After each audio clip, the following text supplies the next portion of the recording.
where India stands today in various fields and the potential we are having to achieve in the future. I'm Kirtanvi. I aspire to be an officer in defense forces.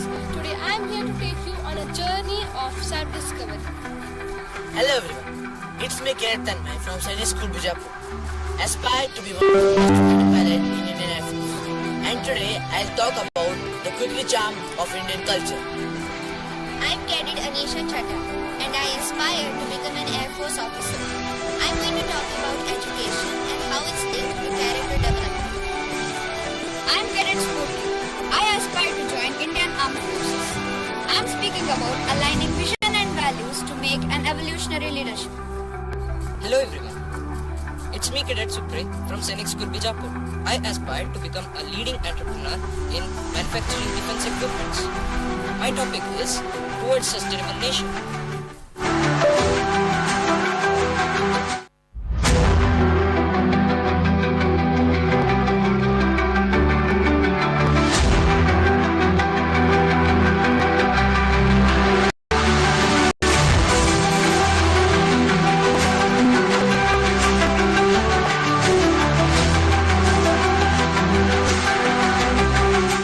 I'm Cadet Yashwata and I aspire to be an astrophysicist. I'll be speaking about the mosaic. I am Cadet Rishikesh and I am studying in SAINIK School Bijapur. My ambition is to become an officer in the Indian Armed Forces. And my talk is about where India stands.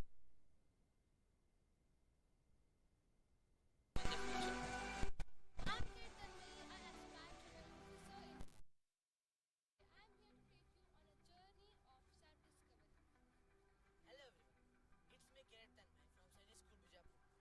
Aspire to be one of the best fighter pilot in Indian Air Force. And today I'll talk about the quickly charm of Indian culture.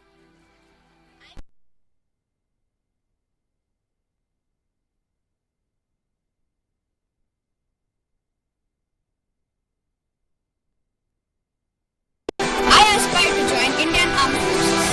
I'm speaking about aligning vision and values to make an evolutionary leadership. Hello everyone, it's me Cadet Supre from SAINIK School Bijapur. I aspire to become a leading entrepreneur in manufacturing defense equipments.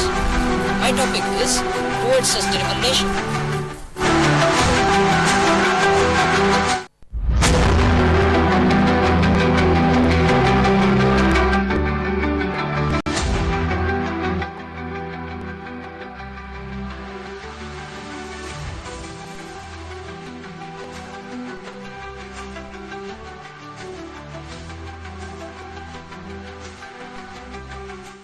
I'm Cadet Yashwata and I aspire to be an astrophysicist. I'll be speaking about the mosaic. I am Cadet Rishikesh and I am studying in SAINIK School Bijapur. My ambition is to become an officer in the Indian Armed Forces. And my talk is about where India stands today in various fields and the potential we are having to achieve in the future. I'm Kirtanvi. I aspire to be an officer in defense forces. Today I'm here to take you on a journey of self-discovery. Hello everyone, it's me Kirtanvi from SAINIK School Bijapur. Aspire to be one of the best fighter pilot in Indian Air Force. And today I'll talk about the quickly charm of Indian culture. I'm Cadet Anisha Chatta and I aspire to become an Air Force officer. I'm going to talk about education and how it's linked to character development. I'm Cadet Spurti. I aspire to join Indian Armed Forces. I'm speaking about aligning vision and values to make an evolutionary leadership. Hello everyone, it's me Cadet Supre from SAINIK School Bijapur.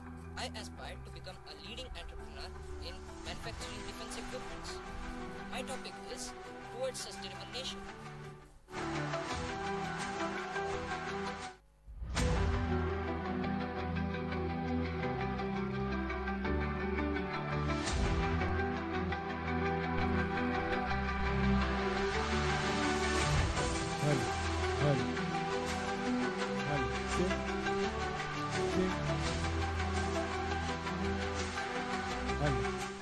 I'm Cadet Yashwata and I aspire to be an astrophysicist.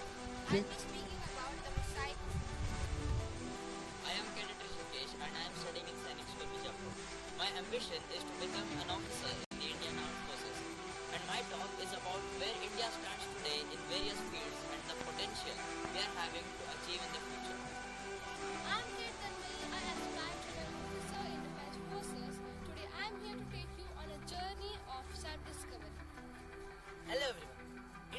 Mekayat Tanmay from SAINIK School BIJAPUR. Aspire to be one of the best fighter pilot in Indian Air Force. And today I'll talk about the quickly charm of Indian culture. I'm Cadet Anisha Chadha, and I aspire to become an Air Force officer. I'm going to talk about education and how it's linked to character development. I'm Cadet Spurti. I aspire to join Indian Armed Forces. I'm speaking about aligning vision and values to make an evolutionary leadership. Hello everyone. It's me Cadet Supre from SAINIK School Bijapur. I aspire to become a leading entrepreneur in manufacturing defense equipments. My topic is towards sustainable nation.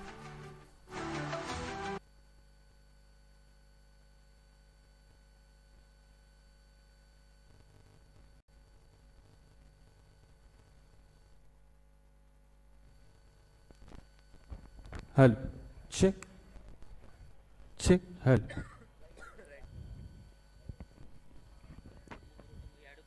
Check.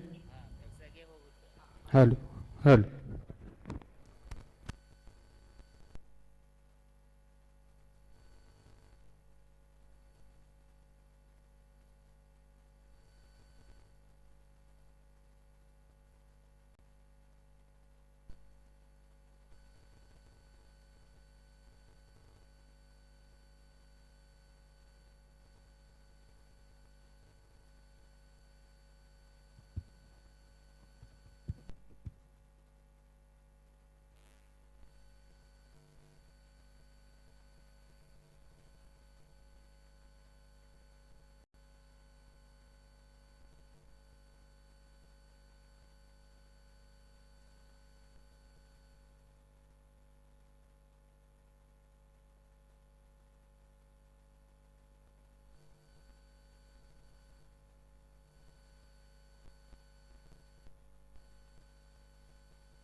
is mightier than the sword. But today, the voice of expression will prove to be the most powerful of all. It's with great pride and excitement that I welcome you all to a platform where ideas spark change, ignite imaginations, and transform perspectives. Good morning, everyone. Today, I, Cadet Dhruva, stand before you all to extend a warm welcome to today's TEDx event at SAINIK School, BIJAPUR. It's with immense pleasure that I welcome our officiating principal, Commander Meena Kumari, SAINIK School, BIJAPUR. Distinguished guests, senior master, teachers, and my spirited fellow cadets. Today, it's my privilege to be your host, guiding you through this captivating journey of inspiration that is explore, express, manifest, and to celebrate the power of ideas as well as the spirit of expression. We have curated an incredible group of speakers ready to inspire, challenge your thinking, and spark your curiosity.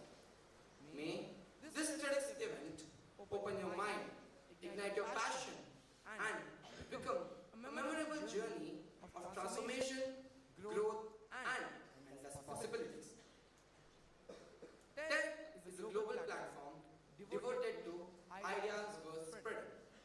Founded in 1984, TED has become synonymous with creativity, innovation, and knowledge sharing.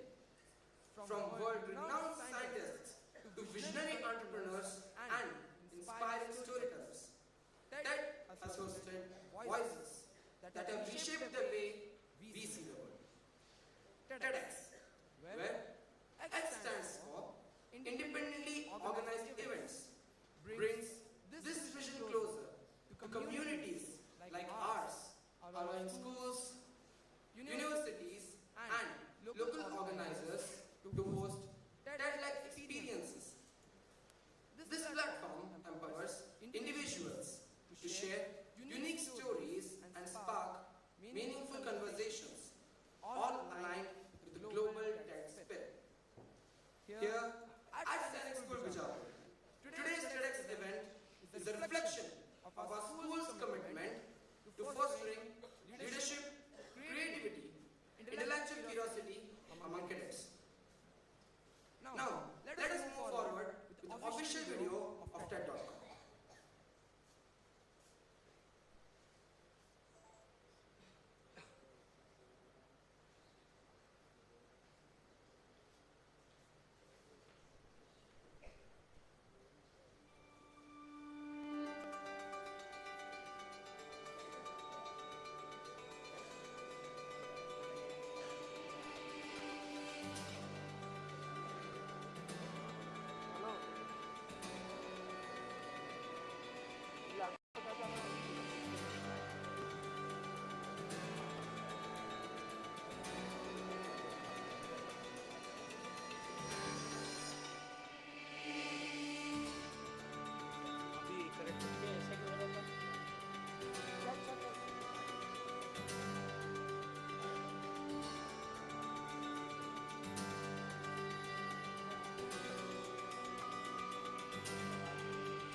And now, brace yourselves as we ignite the theme of today's TEDx event, that is ABHIVYANJANA, which means expression.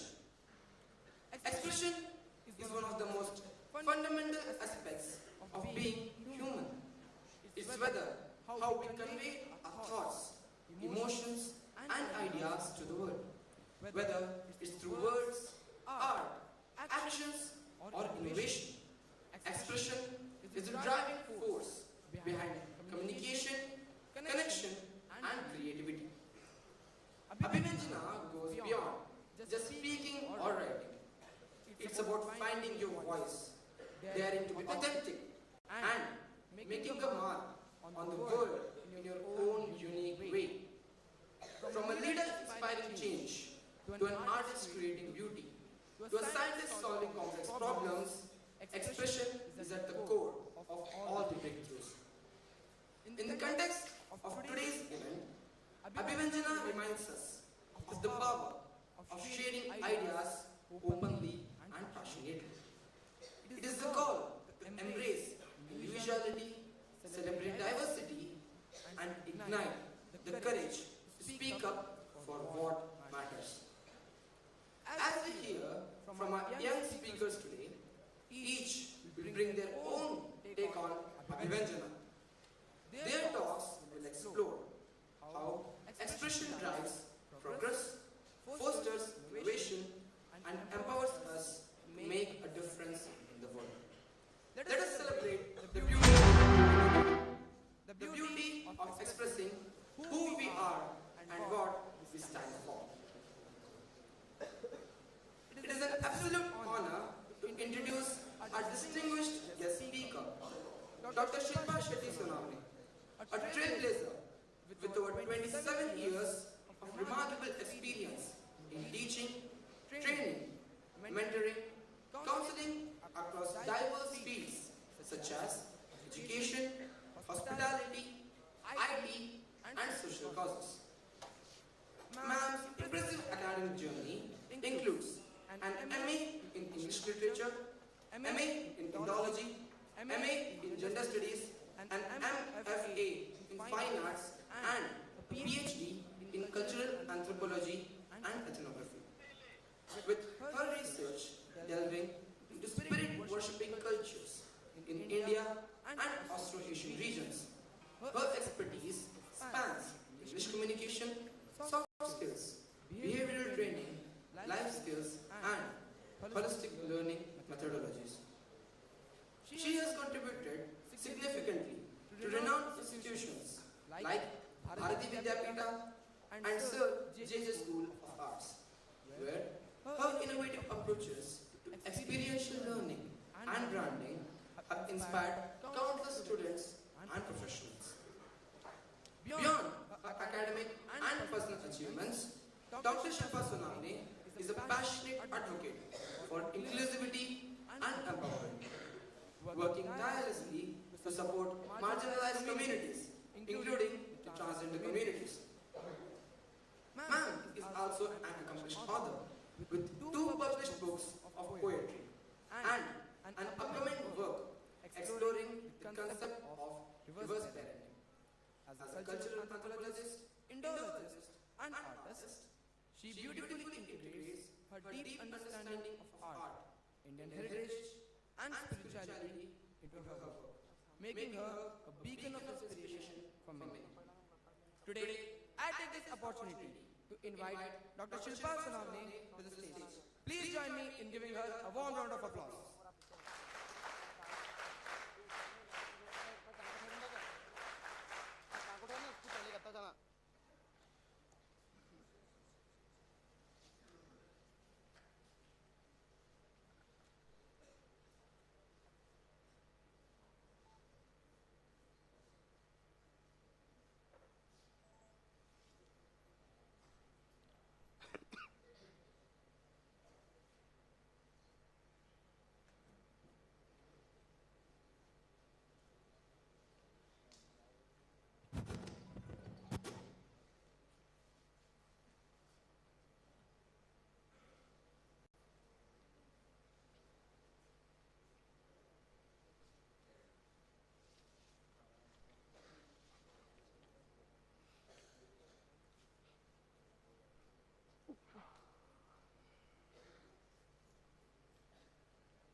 Good morning, ma'am, honorary principal, my fellow guests, teachers, and my lovely students.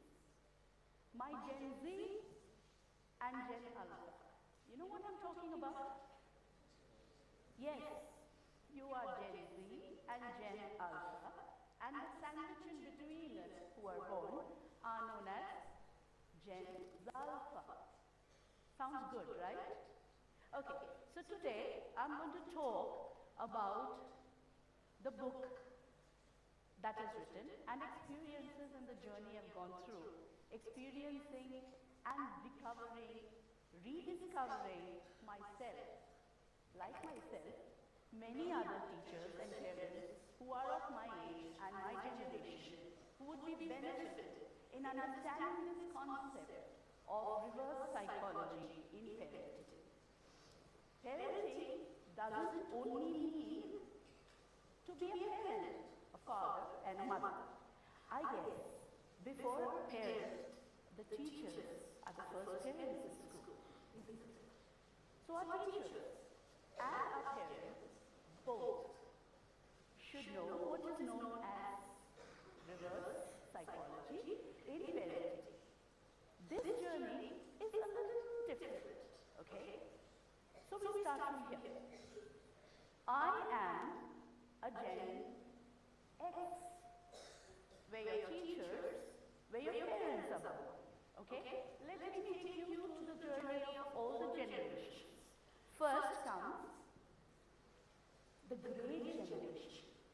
Then comes the silent generation. Your great-grandfather, your grandfather, okay? Then comes the baby boomers. Your parents? No, your grandfathers, my parents. Then comes the generation X. That's your teachers, your parents, and my generation. And then the millennials. And then comes the Gen Z. You, Gen Alpha. In between them, Gen Alpha. After Alpha comes Beta, Theta, and so on. Are you aware of these kind of generation names? Heard about them? Right. So let us understand what is reverse psychology. When we grew up as children, that is Gen Z, okay, we were a little differently nurtured, controlled, and differently brought up, okay?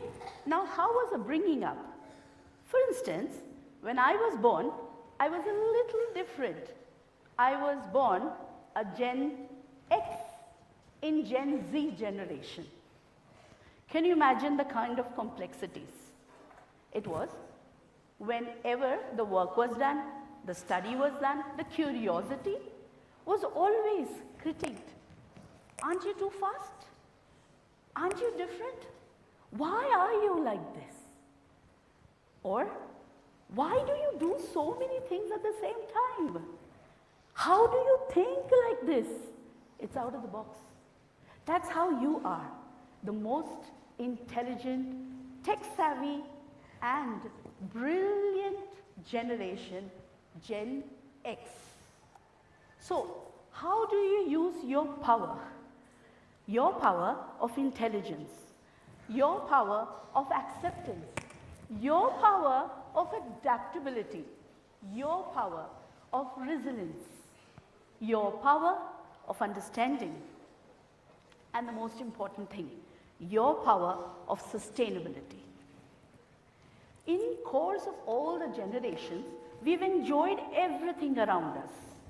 We means my grandfather, my great-grandfather, and so on till me, have enjoyed everything around us. The nature, the food, the surrounding, the environment, the weather, everything we've enjoyed. But in course of time, when it came close to Gen X, that's my generation, we realized that we've exhausted with our resources, which is around us, because we never knew how important it is to all of us that we need to really sustain this. Unfortunately, your generation faced it. The lessening of resources, the emptiness of surrounding, the things that is missing in your surrounding which we enjoyed. And there came this generation, Gen Z, which became more disciplined, more accepting that we need to be more sustainable about what is around us and regain our resources. So thanks to you. This generated my thought of accepting the fact that reverse parenting is a very important thing with parents and teachers around us to understand how we can bring in a balance between two generations. Why should we bring in a balance in between two generations? It's necessary because one side there is heavy energy flowing. Shouldn't go flow, which is a waste. That is your energy. And one side, we've lost the energy which we had. Now, we bring it together, the two generations, and put these energies together and make it anew. Then came the thought of writing this book, How I Was Raised by My Two Sons. So when I grew up, as I told you, I was a wrong one born, a Gen Z mentality in a Gen X generation. So when my children came in, okay, that is the time I realized that your generation is different. And I came with a perfect mindset to be the perfect parent, like you all have parents and teachers, to be complete perfect, okay? That is a time when realization just struck.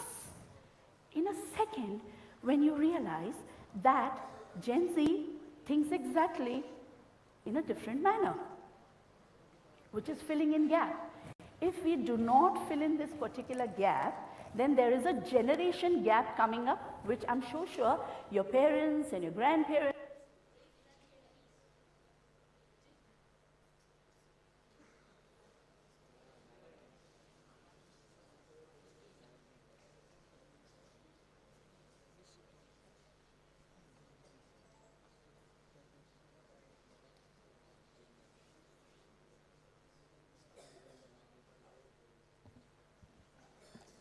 Can you hear me?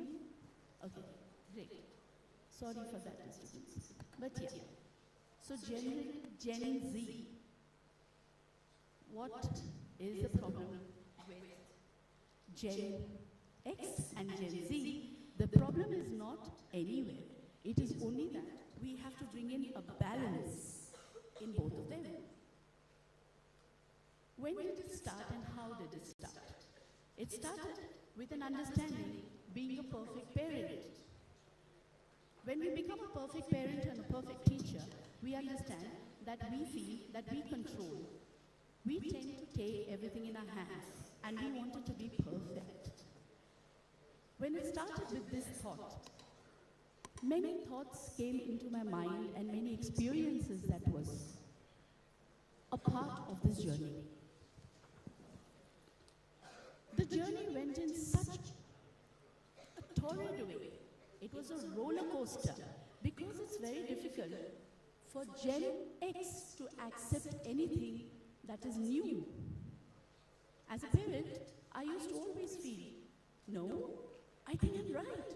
I'm right. We had discussions, we had arguments, and I always used to feel an argument is thoughtfully spoken and it has to finish with a proper conclusion.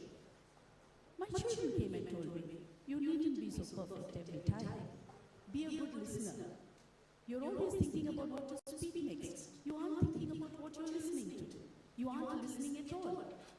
At that moment of time, you realize, oh, we've not been listening. We are just trying to speak things. The next moment was when I was with my children and my children told me that at times you have to be tuned with the AI, with the new technology, which is very difficult for our generation to understand. When I was doing my studies in mid-age, it is difficult, right? Children of your age came in and told me, learn this technology. It's easy, fast. time for us to accept this fact, but yes, it is necessary to build a bridge. Third place is the word sorry.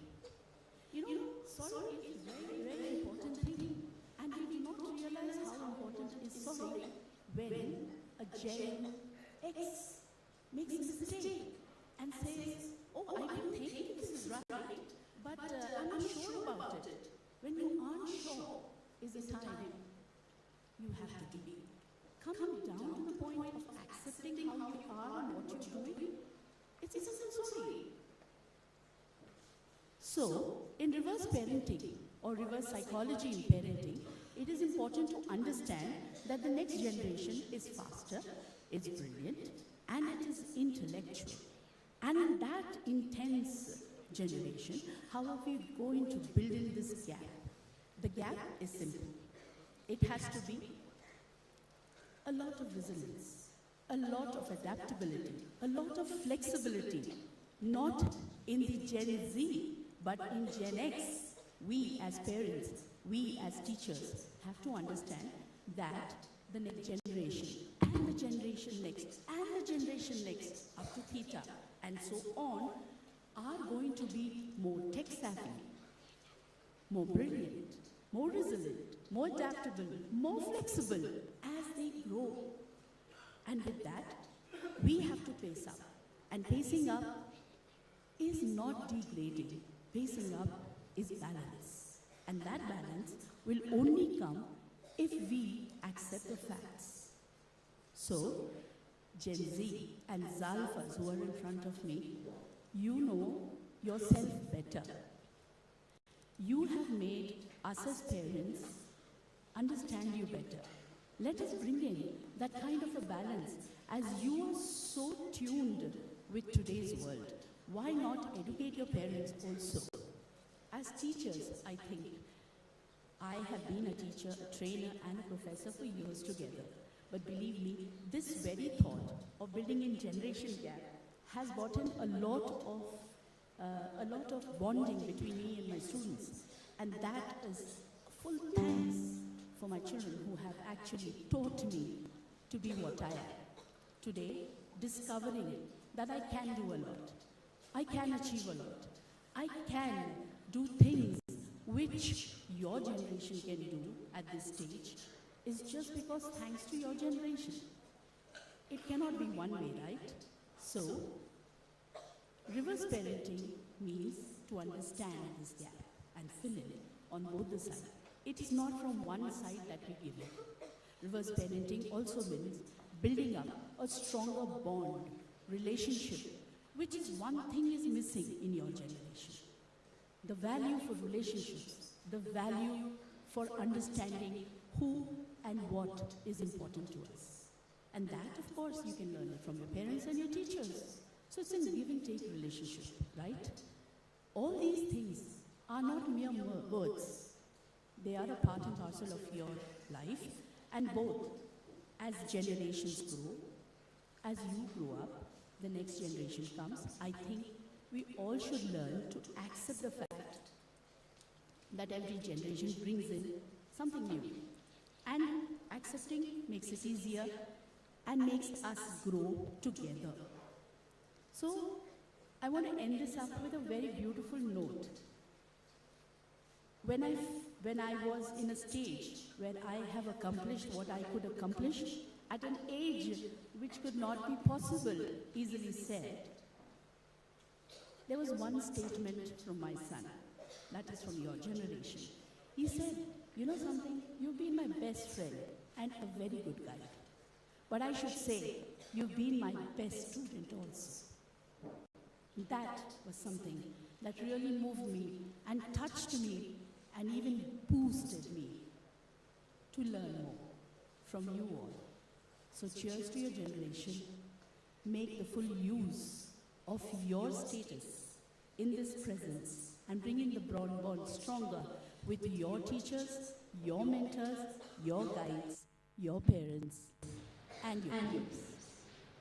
I end this note with a lot of hope for bringing in balance in both generations and many more generations to come forward. It's just a simple word of acceptance. So let us keep the generations apart, but acceptance, free flow, and bring in a lot of change and optimism in everything that we see in our journey ahead. Thank you so much.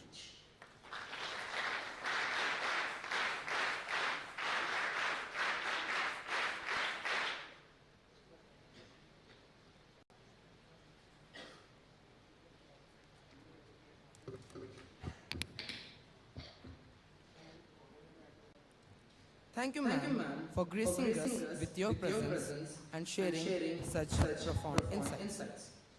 Your words have been as inspiring as your art, opening our minds to the transformative power of creativity and the beauty of expression. Thank you once again.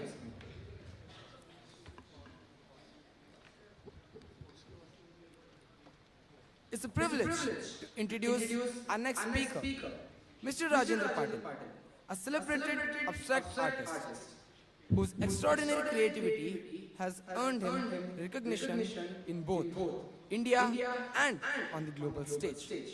Known for his bold compositions, vibrant color palettes, and intricate layering techniques, Mr. Rajendra's work weaves together form, texture, and emotion, creating a visual language that captivates and resonates deeply with the audience. Sir's artistic journey began with a rich foundation of education. He holds multiple distinguished qualifications, including a diploma from Sir J.J. School of Art and a Master of Fine Arts in Creative Painting from Kalaguru Kavi Kalidasa University.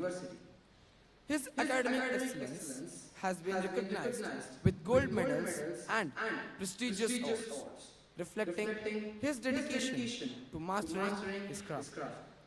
Over the years, he has showcased his work through numerous solo exhibitions at iconic venues like Jahangir Art Gallery in Mumbai, as well as group shows across India and internationally in countries such as Brazil and United States.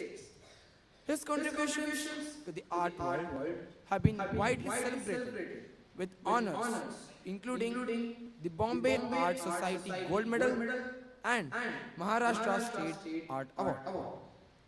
Beyond his own practice, Mr. Rajendra is also a passionate mentor, dedicated to nurturing the next generation of artists. His commitment to advancing the arts through workshops, exhibitions, and education initiatives has solidified his reputation as a stalwart of contemporary art. Join me in welcoming Mr. Rajendra Patil to the stage as he shares his invaluable insights and experiences with us. Let us give him a big round of applause.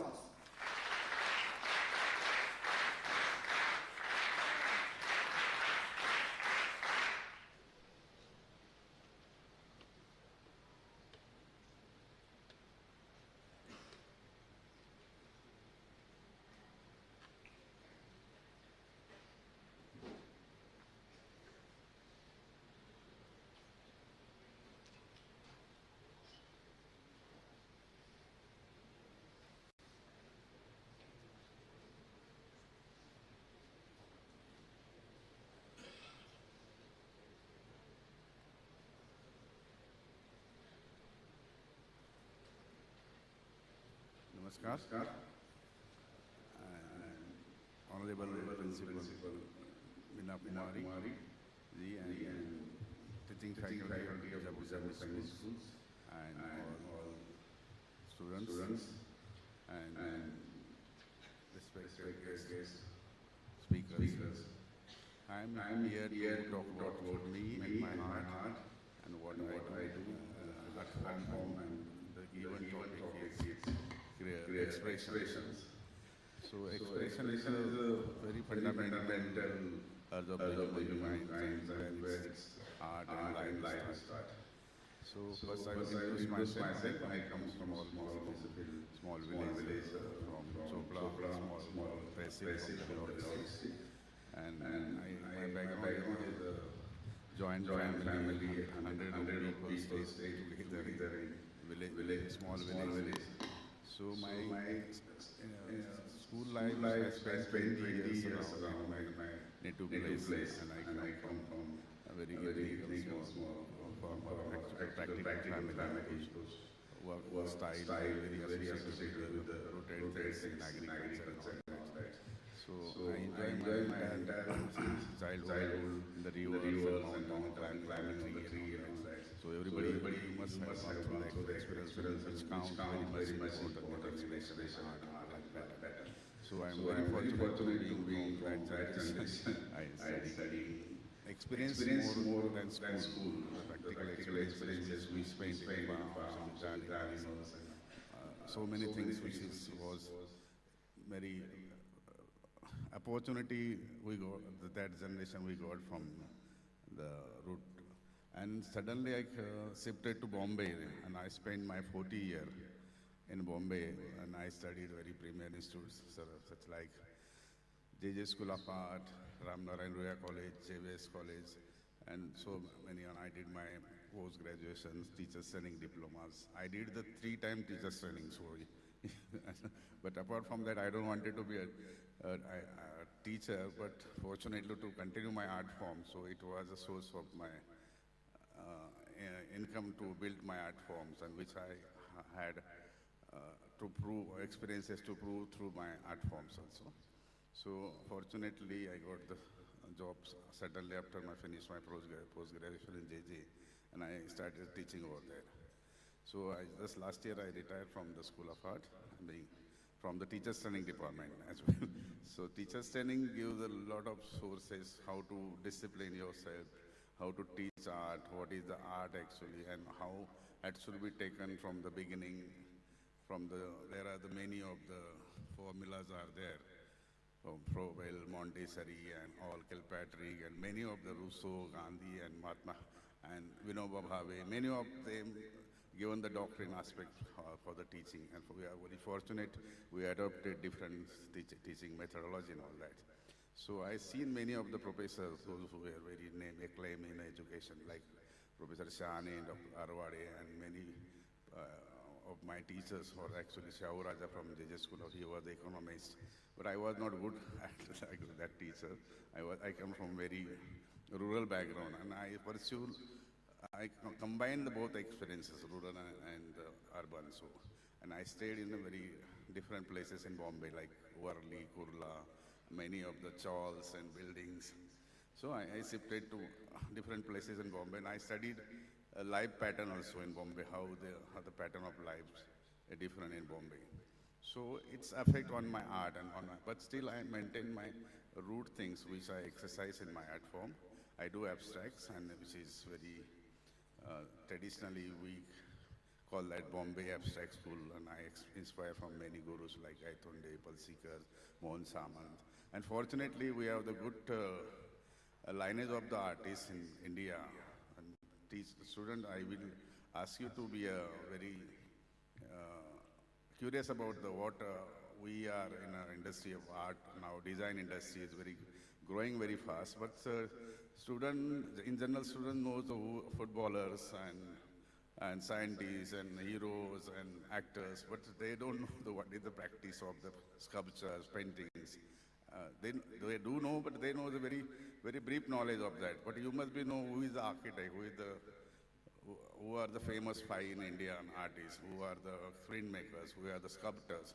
So that has to be kept in mind. Nowadays we are shifting in the global era, and now the design sector and fine art is very flourishing as a career opportunities, as well as being cultivate human beings, and wherever you are representing your scientist practice, either where you are an architect or designer.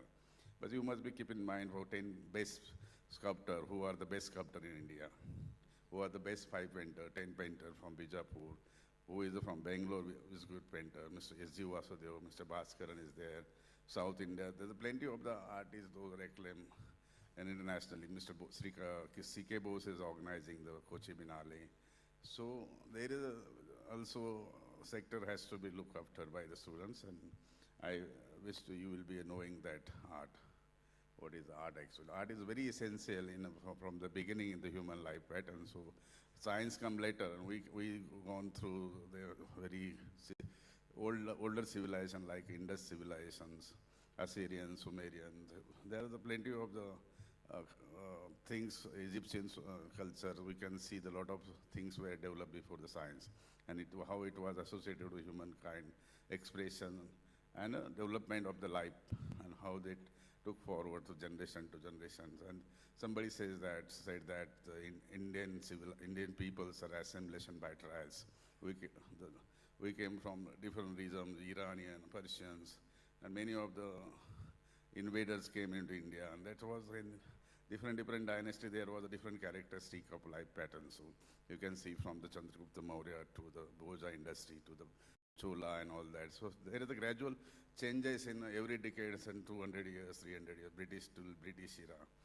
We followed now 60 years, 70 years British education policy, but now we are trying to put our own aesthetic, our own ideas in the last 20, 50 years.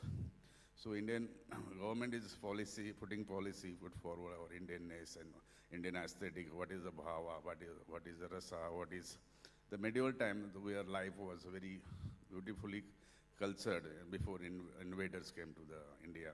There was a beautiful life pattern. There were the beautiful designs. You can see in the mythologies and later medieval period times. There was ornamentation and how life was rich.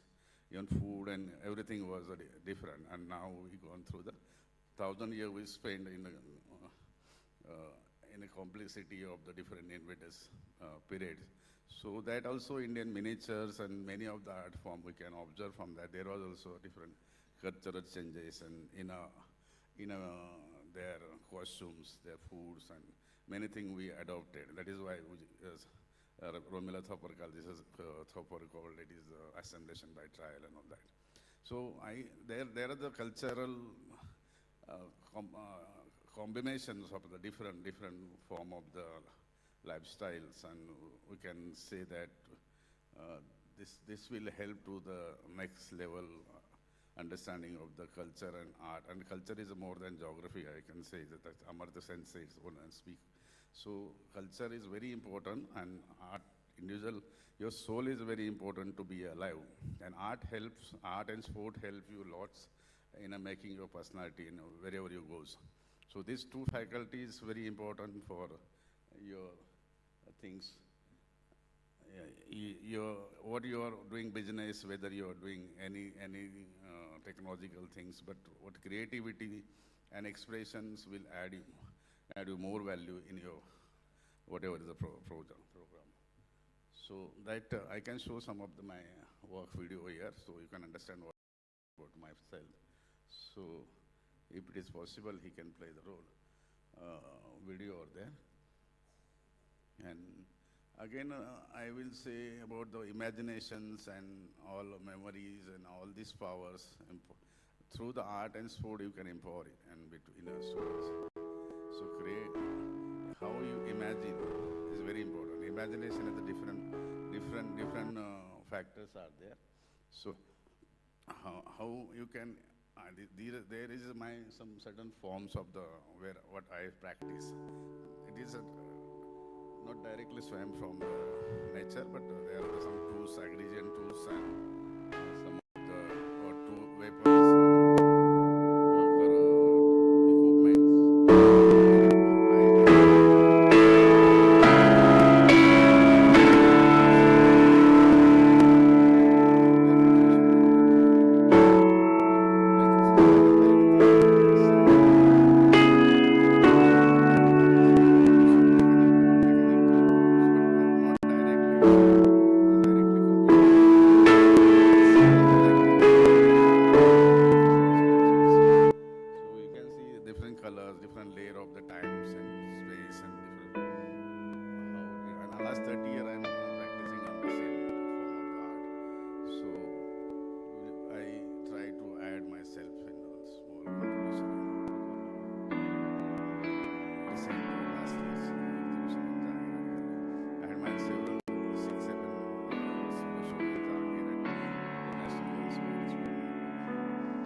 fragmental way of putting things together. And art is nothing beyond that. Art is a statement. What you are putting competently on the space and what you try to say, that should be confirmed. And that is, in my point of view, the art. Wherever you are putting things, that should belong to that space and which work and which activate the space. This is, I believe in art. So, being an agriculture background, so I try to put some kind of things in amalgamation, which we were practicing in your festivals, Pola and Diwali and all that. So people were hanging, putting in their roofs and all that. So I bring that practice into my exercise.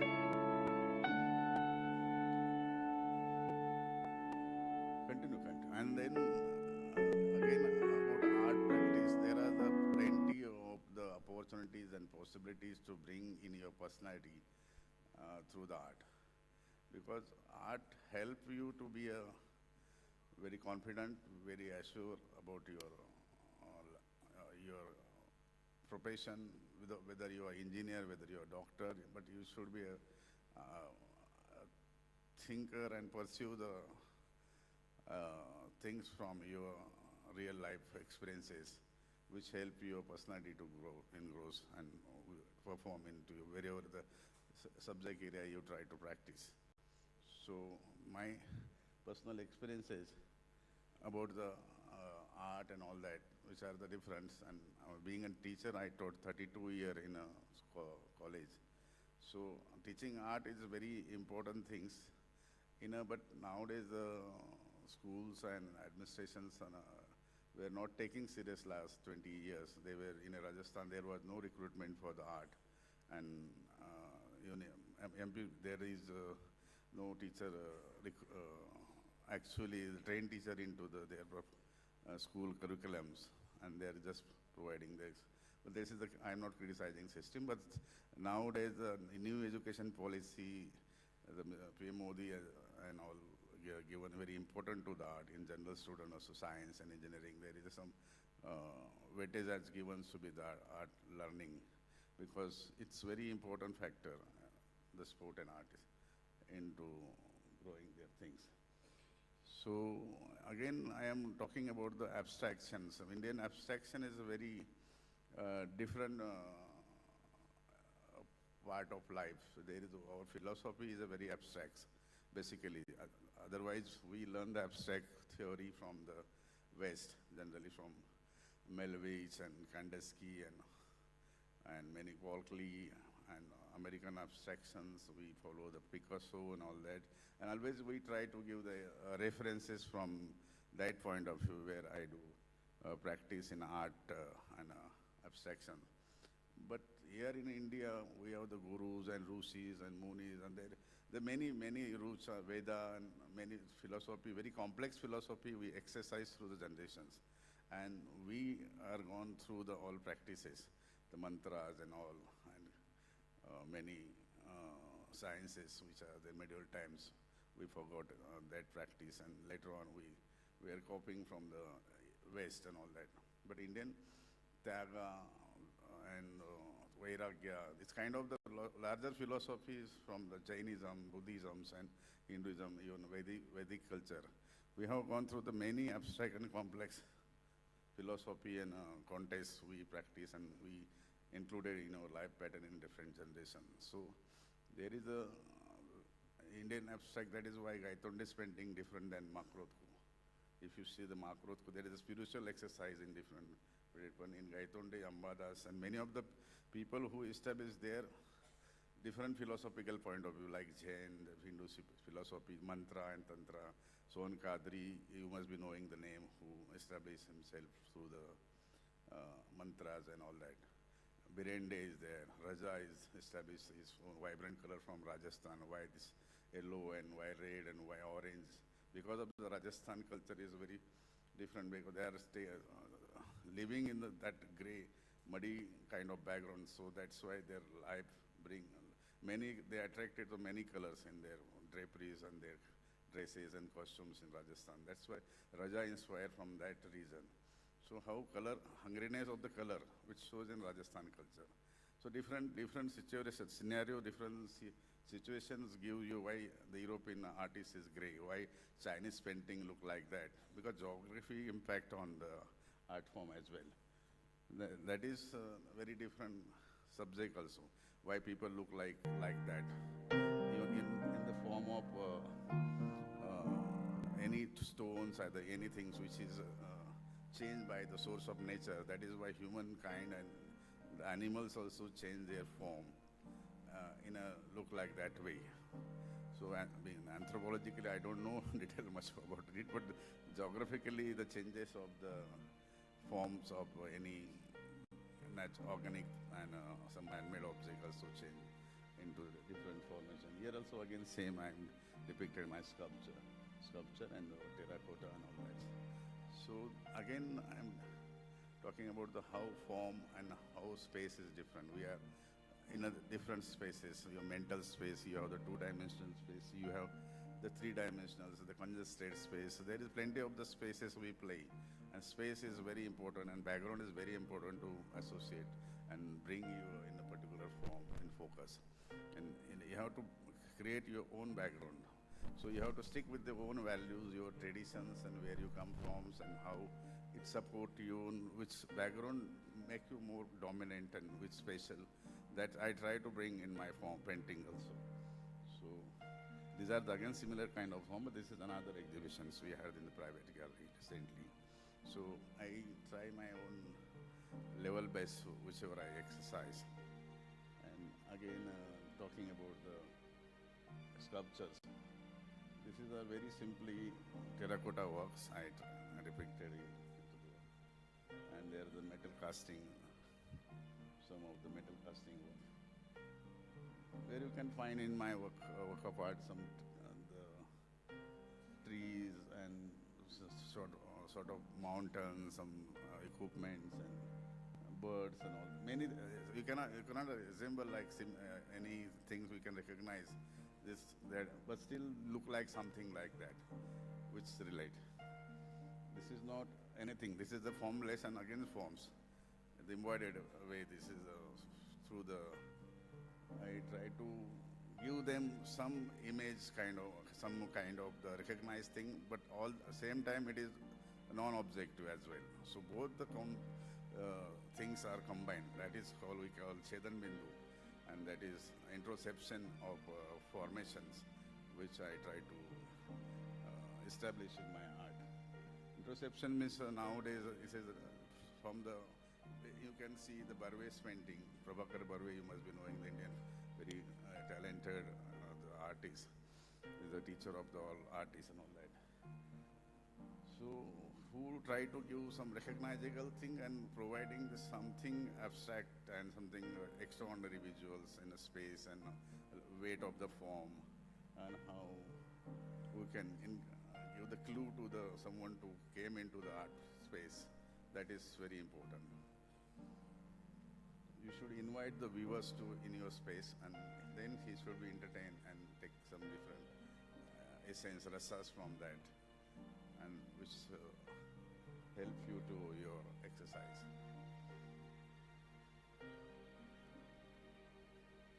Here is a darkness. There is sometime I try to depict through my art the complexity of the life, hope and fear also.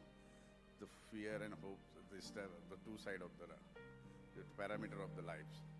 And that is why some weapons are there, some darker backgrounds are there, there is some positiveness, some yellows and orange, which provide you the energy, and sometimes the darker work, which is not black, but which is the depth of, which take to the fear of the human, how we are under the shadow of the atangwad and all that, terrorism and all that.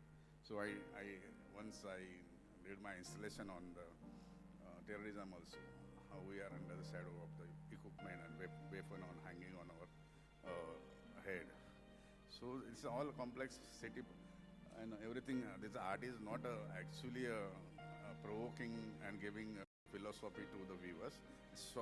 It is a simple act of the painting, which one should enjoy. But art is also very important social awareness and creating curiosity and against a lot of possibility to give the joy to the society, simple to being alive.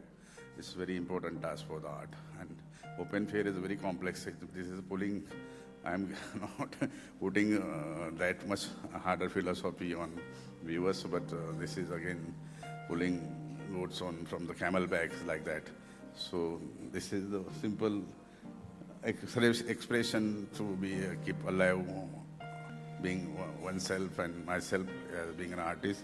And this is finally my statement. My work is my statement which I exercise. And giving me opportunity TEDx is very fundamental, very magnificent platforms. And Bijapur SAINIK School, thanks to everybody to be listen me. Thank you very much. Yeah.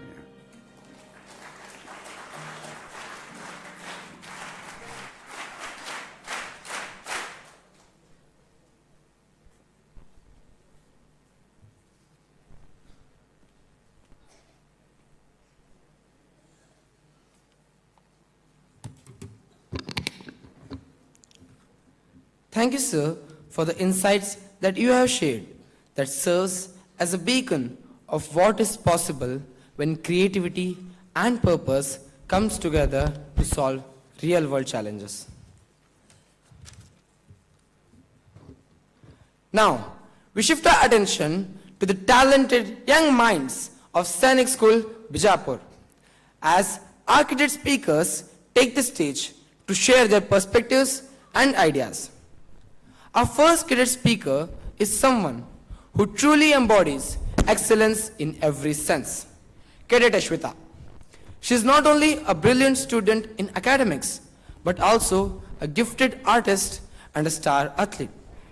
Her steadfast dedication and diverse talents have established her as a truly remarkable all-rounder. Today, Cadet Ashwita brings her unique insights to this platform, and I'm confident that her words will leave us inspired and amazed. Please join me in giving a thunderous round of applause as we welcome Cadet Ashwita to the stage.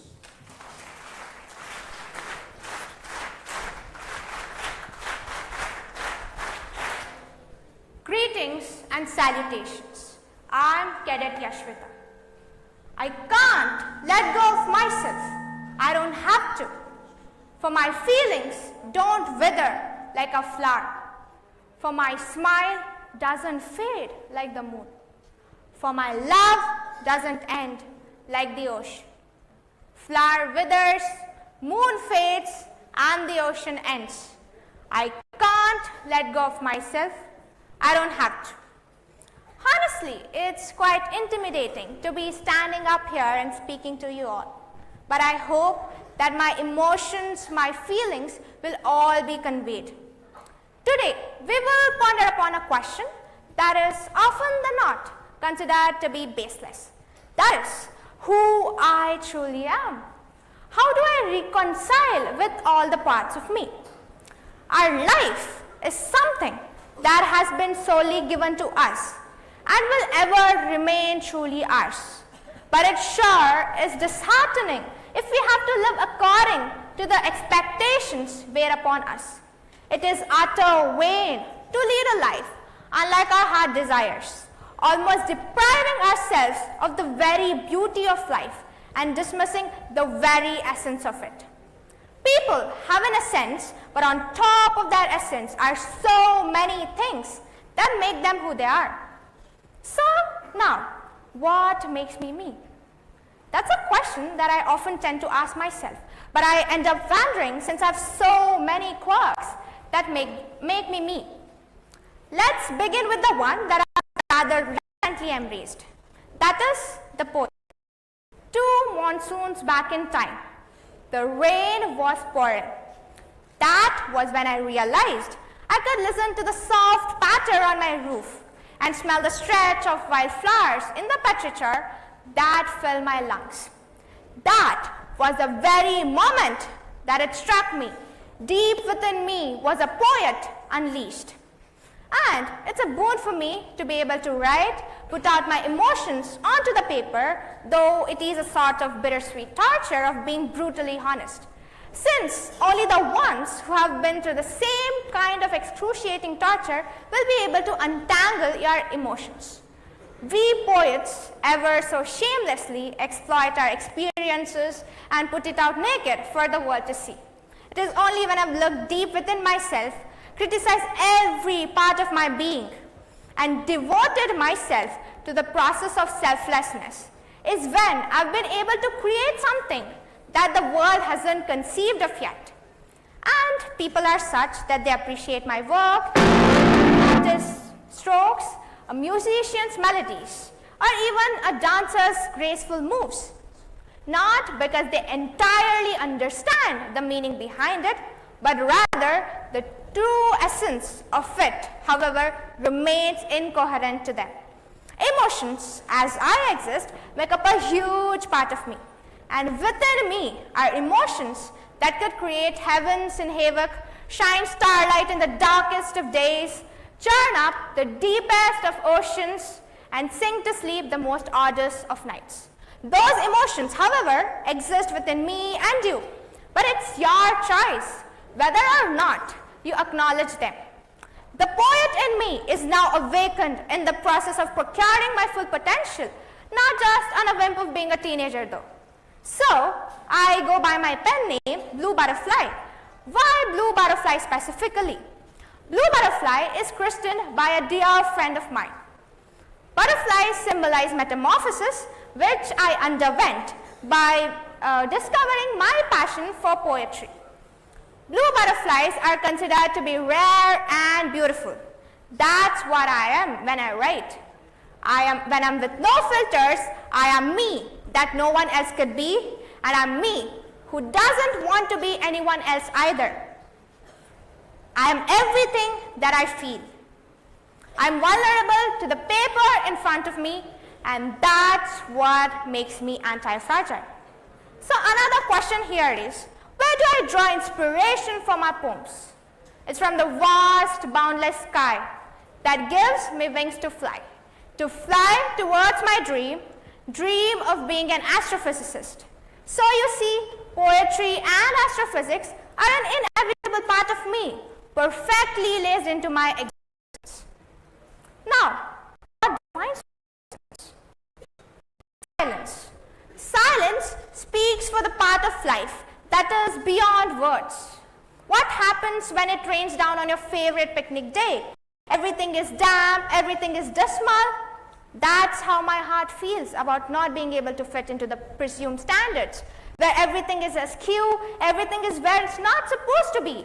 So, I need to seek some silence just to dust the furniture of my heart and create a little space where my heart can breathe and where my soul can smile. But where is that little space where my soul can smile? It's in the books I read. I love to take refuge in the books I read. When I'm bereft, I drown myself in the old, nostalgic, dusty smell of books. The love I have towards poetry is imbued in me by the love I have towards reading. Books can make me smile, cry, laugh, and whatnot. The journey of reading 100 books in the past 3 years has been an endearing one. Reading drifts me to a utopia where eyes can be read, smiles can be felt, and the soul is sun-kissed. I read not just to pass my time, but rather I read because I enjoy savoring those moments, those sensations the book has got to offer. And I read to broaden my horizons, my perspectives, and to live 1,000 lives.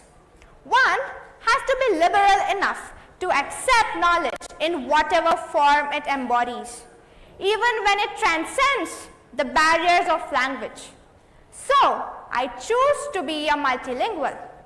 But you might be questioning, why would anyone who is not a crazy masochist would want to learn many languages? Yes, it's good for my brain. Yes, to advance my career in an increasingly globalized world.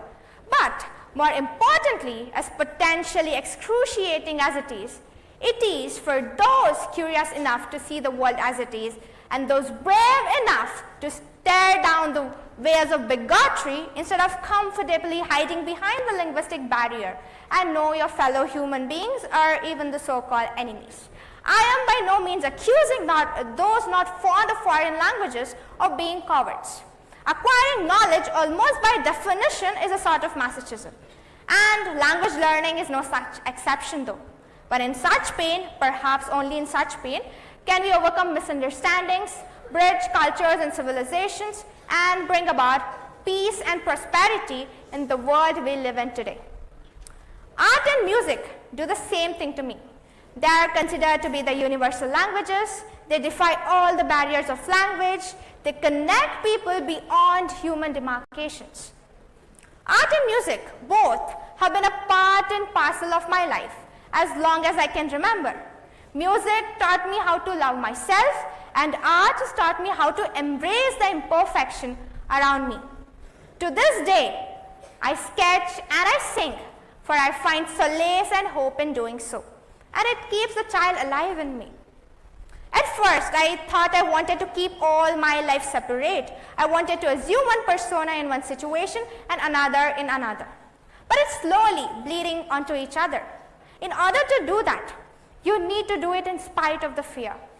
It's a very brave thing to do. And I'm not so brave yet. I'm holding back a little bit.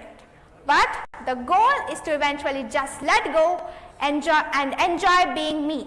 Being all these different versions of me, letting all my quirks coexist and not hiding them from each other. Being unapologetically myself has a long, long way to go. Maybe if I could make a wish, I would wish to be all the things that I'm now today. Nevertheless, everyone should be seen like a mosaic. When I chanced upon this enticing journey, it was beyond my understanding that fostering all these different quirks would enable me to paint poetry, read vast skies, or even speak emotions. And these very mosaics make up who I am now today. They are like the imperfect spots on the moon. The more they are visible, the more beautiful I am. The more imperfectly perfect I am. The journey of finding myself has been an endearing one. So, I've come a long, long way, and I've got a longer one ahead of me.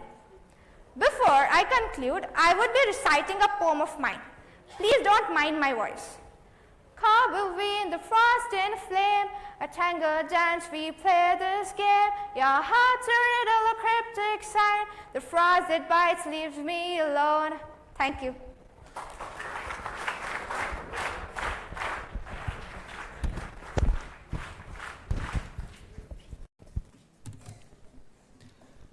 Thank you, Cadet Ashwita, for sharing your inspiring thoughts. Your passion and brilliance truly shine through, leaving us all motivated and proud. Let us give her a big round of applause.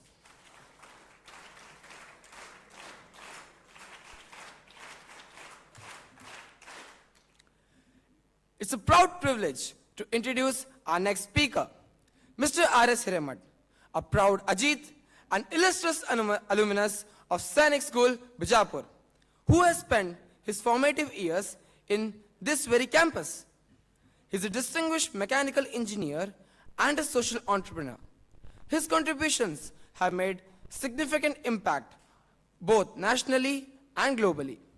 Based in Bangalore, Sir began his career at the Indian Institute of Science, serving at the Karnataka State Council for Science and Technology, before founding Flexitron, a company focused on creating innovative solutions for underserved communities.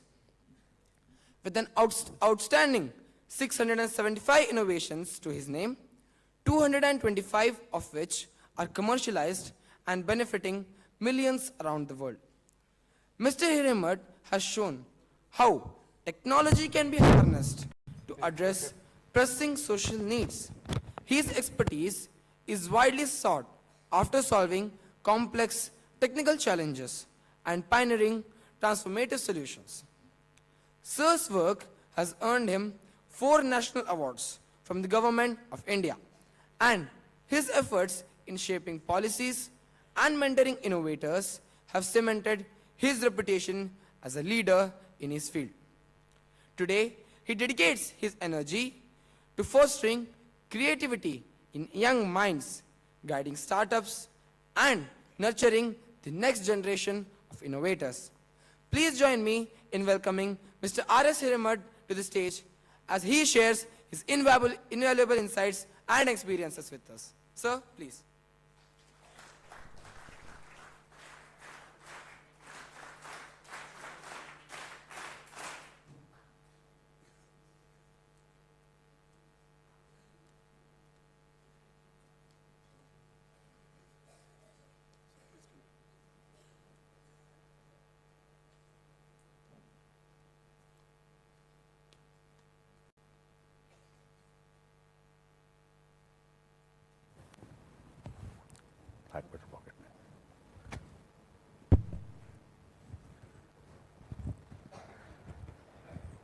Good morning, everybody. It's a wonderful privilege being in my alumni, in my school, and talking to you about a very different subject. You had a rich hearing from two renowned artists. My subject is on technology, society, and social innovations. What does this exactly mean? Today, the society runs on the basis of economy. Economy runs on the basis of innovations, and there, technology is one of the biggest forces which actually moves all the innovations through the entire society. This is an interesting pyramid, if you really observe. We have three distinct parts. The top one is 0.4 billion, center is 3.8 billion, the bottom is 4. As of the latest standards, 8.2 billion people live on this globe. Now, this graph and this pyramid is something very critical to understand how the society currently is moving. Number one, the bottommost population, that is known as the bottom of pyramid population, are virtually bereft of all the luxuries what the other two pyramid people enjoy. The central one is the pyramid part, where we call it the middle class, which is trying to move upwards, and sometimes they can move downwards also. The topmost yellow part is the top of the pyramid. 90% of the wealth lies on the top. So here, technology, which is supposed to focus on the BOP, focuses on the topmost part, that is the yellow zone. What I mean by technology focusing there is efforts on research, efforts on bringing new products, efforts to see human comfort are all concentrated there. The middle part and the bottom part have to take what's left over from the top. This is the situation currently and globally. R&D expenditure also, the top is the highest, the bottom is the lowest. That's why we say technology is absolutely biased. It doesn't work technically for the poor. Have you ever seen a smartphone being made exclusively for the farmers? No. Maybe for the street vendor? No. Anything what you can see for the common laborer? No. Then what is actually happening? And these are the people at the bottom of the pyramid who contribute through taxes upwards.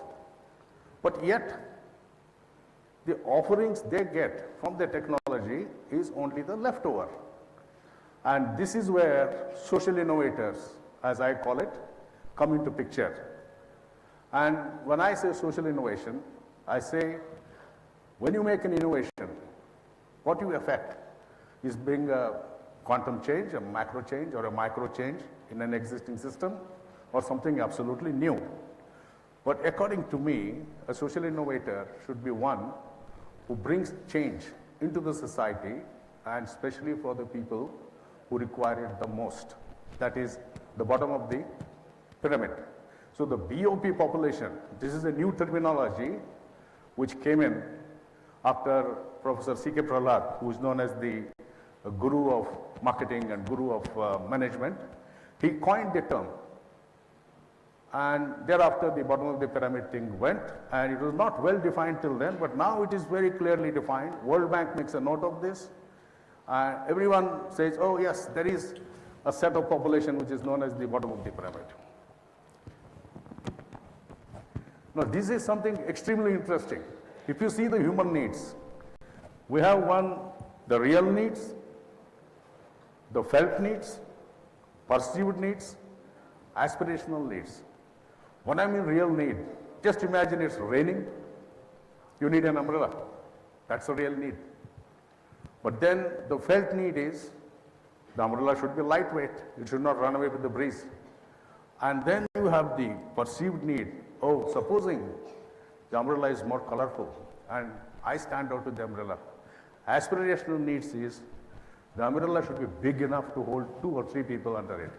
So every single thing that a human needs has these 4 parameters very clearly defined.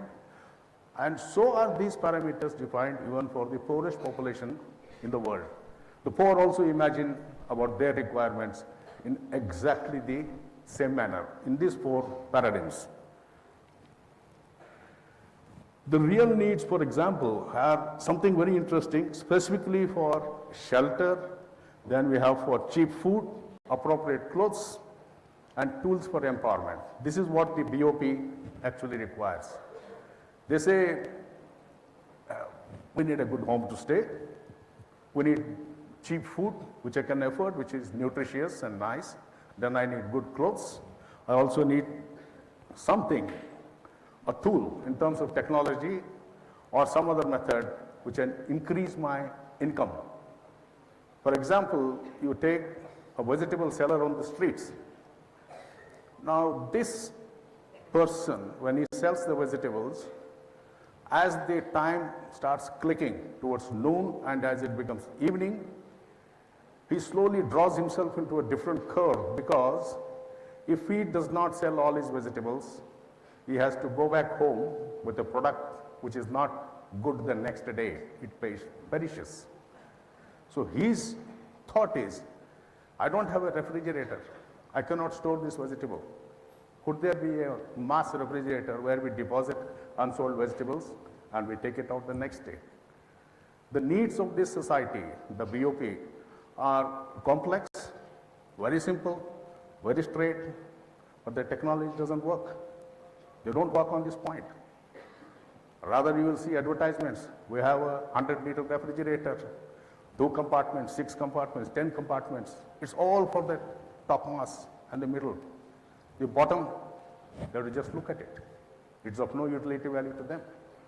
This is where the biggest challenge in the society starts, that the needy are not getting the needful technology. Now, there is one classic formula which, over my 4 decades of being in the social innovation and creating about 700 plus innovations till now, I found out 2 formulas. One is the new technology is always expensive. The old technology is extremely cheap because it has already reached its end of life. In terms that end of life, I mean not that technology is dead, it doesn't catch the fancy of a person or a buyer. So the new technology again pours in billions of dollars to bring in something new. Like the competition you have today in smartphones. A smartphone basically is designed for you to talk, communicate, text at best, maybe answer a few mails and take in a little information. It doesn't do anything more.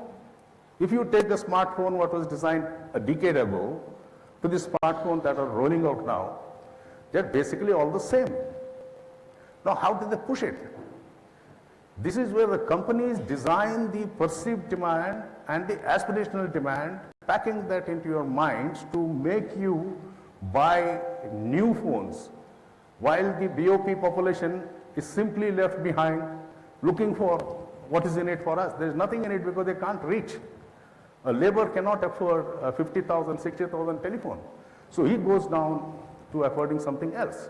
This is where the whole social innovation factory is coming in, where we say that we need to dig into the new technology, take in what is available there, remodify it, make it suitable to the BOP population. I'll be talking of two interesting examples as we go on. One of the case studies which we did, how social innovation can transform something fantastically for the BOP. This was one product which I proudly say has reached millions across the country. The product was born in my laboratory in the sense that it is a very, very well thought out product way back in 1992 when things were still in its infancy. The word social innovation was not coined yet. It came into vogue sometime around 95, around 2000. It was already being practiced. WHO guideline, we have so many people who are hearing impaired, out of which about 55% are living in the BOP range. And if you say 55%, we are talking of 34 million people using hearing aids in the country. The size may feel small for the size of our country, but yet it is quite a significant amount and quite a significant size. This is the device I'm talking of, a simple hearing aid which amplifies when people talk and they're able to hear. Eventually, all of us will go through loss of hearing. For some people, the profundity sets in quite early. So for that, you can see this man, the small labor. He needs the hearing aid. This person needs the hearing aid. These two people need the hearing aid. Now, what are their exact needs?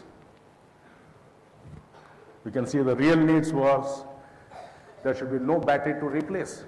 So the hearing aid has been given by the government. Now, these people cannot afford a battery which fails once in 20 days, the battery exhausts. They have no money to buy the batteries. Then they say, sir, we would like something which can work without batteries. And then their needs keep continuing. Felt needs, it must be very, very light and should be having a long life. Aspirational needs, we need something that is invisible, looks nice, because it is a statement. Nobody would like to have something in the ear and go around because you are immediately known that you have a deficiency in your body. So these were the needs, and after studying it, this is the product that came out. That is the solar battery charger. Now what happened with the solar battery charger is, the hearing aid now could work for almost 9 years with no batteries at all, with zero expenditure, completely free of cost, and millions got benefited, and the BOP population was extremely happy. But the catch was, the solar cells came from new technology, and there is a cost element attached. And this population could not afford that cost. They said, how do we make it cheap? That was when the adoption came in. As I had told, if you make it from new solar cells, it is expensive. If I make it from broken solar cells, it becomes very cheap. And where do the broken solar cells come from? We made a research. Then we saw solar cell factories. When they make solar panels, they had a huge amount of scrap lying with them.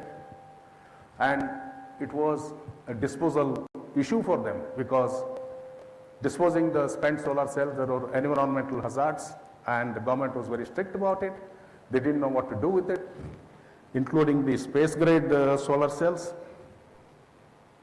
We collected all those, evolved the technology to make something cheap. This is where social innovation came in. And these broken solar cells here got converted into a full panel where a hearing aid charger was made. Mind you, we still have enough solar cells to make about 1 billion chargers in the country. That is the amount of scrap that is available, which would simply go into the dust, is recycled back, only using social innovation as a factor. 9 years, as I said, is the life of that. You can see the solar charger in his hand. The second thing was the e-charka. This is something very interesting.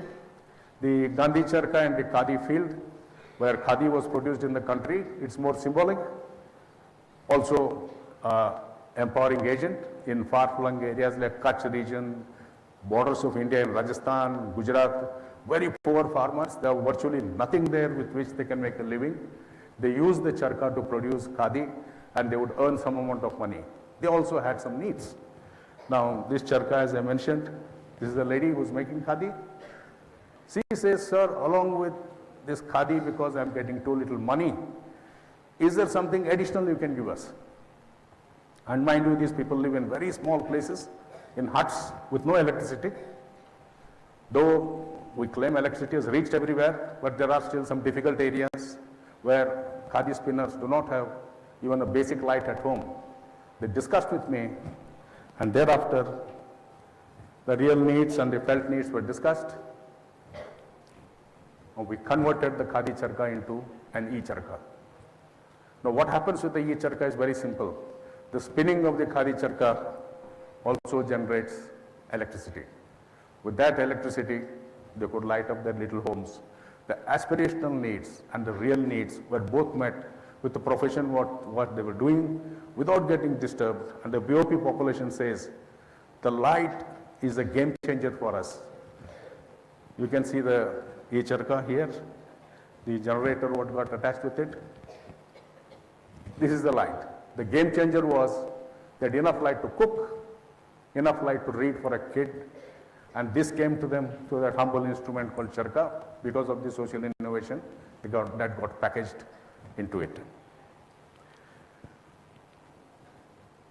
Then we have something very interesting. This was the low-cost communicator for deaf, blind, mute. Can you imagine a child who cannot hear, who cannot see, who cannot speak?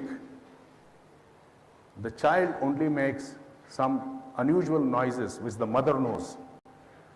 And the mother and the child only can communicate, and she has to hand this child into the society because nobody is permanent on this earth. And it was quite baffling for them to understand what to do with this situation, because if that child is brought out in the open, you will never know what the child needs because it cannot communicate. It cannot see you, it cannot hear you, it cannot talk with you. The thought came that a small communication device must be developed where it becomes universal. The process is on, the program is on now. We are setting standards for this universal method. I'll just explain to you what the equipment is.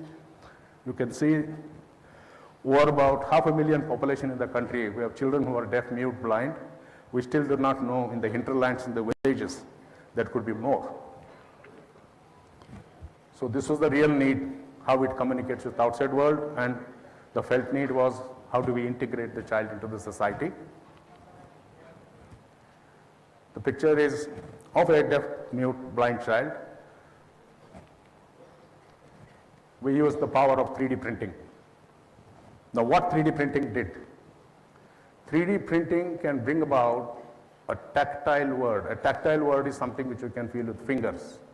Well, the child still had sensitivity in its fingers where it could feel what's on a paper or something which it is embossed.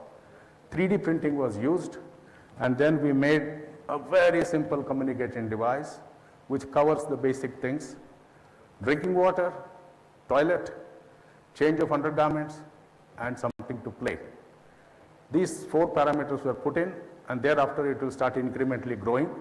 But currently, this is what we were trying to teach: standardize the child with those tactile symbols and the parent and an outsider. Then the child can take that small tactile device to the school, and the teacher will know if it points out that he or she needs to go to the toilet, or he needs to go to the whatever, entertainment or glass of water or juice.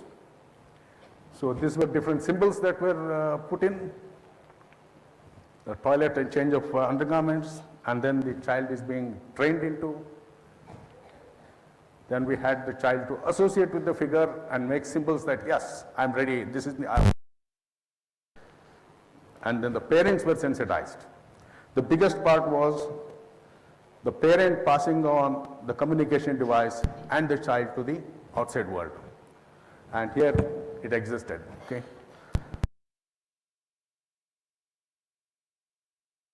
Ahead now, after you have seen all these devices and everything, the road ahead is, as youngsters, I would like all of you to think a little more abstract way and then come out with things where you can contribute in a fantastic way to the world.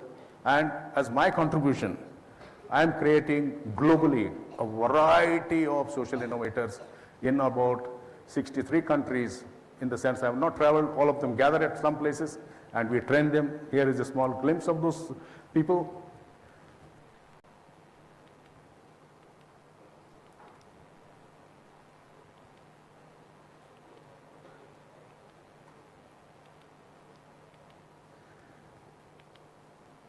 People are working on absolutely abstract challenges. It is not just for India. We are talking of Africa, we are talking of Europe, we are talking of US. Everywhere there are challenges, and everywhere BOP population exists. And at all these places, I have been training these people to think alike, think laterally, bring in technology, make modifications and offer it to the population.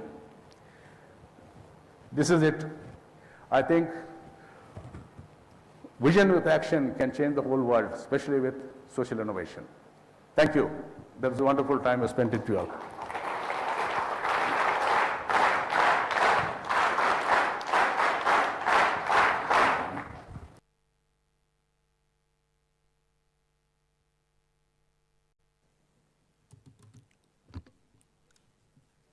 Thank you, Mr. R.S. Hiramad, for enlightening us with your extraordinary journey and sharing the profound wisdom behind your groundbreaking innovations. Thank you, sir. Now, I would request our honorable guest speakers and staff to proceed for the tea.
And today I'll talk about the quickly charm of Indian culture.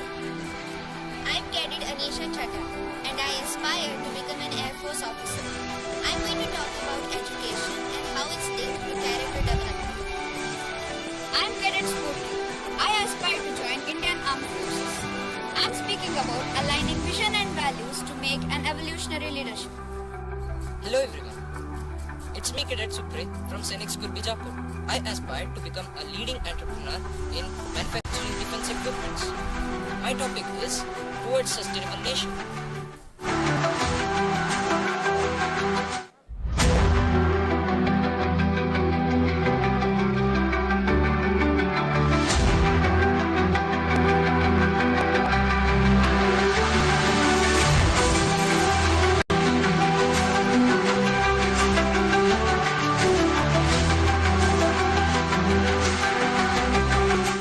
I'm Cadet Yashwata and I aspire to be an astrophysicist. I'll be speaking about the mosaic. I am Cadet Rishikesh and I am studying in SAINIK School Bijapur. My ambition is to become an officer in the Indian Armed Forces.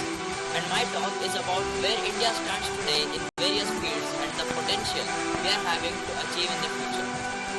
I'm Kate Tanmay. I aspire to be an officer in Defense Forces.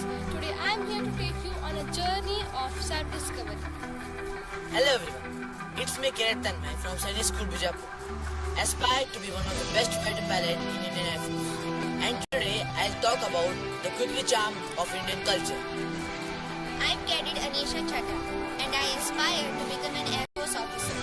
I'm going to talk about education and how it's linked to character development. I'm Cadet Spurti.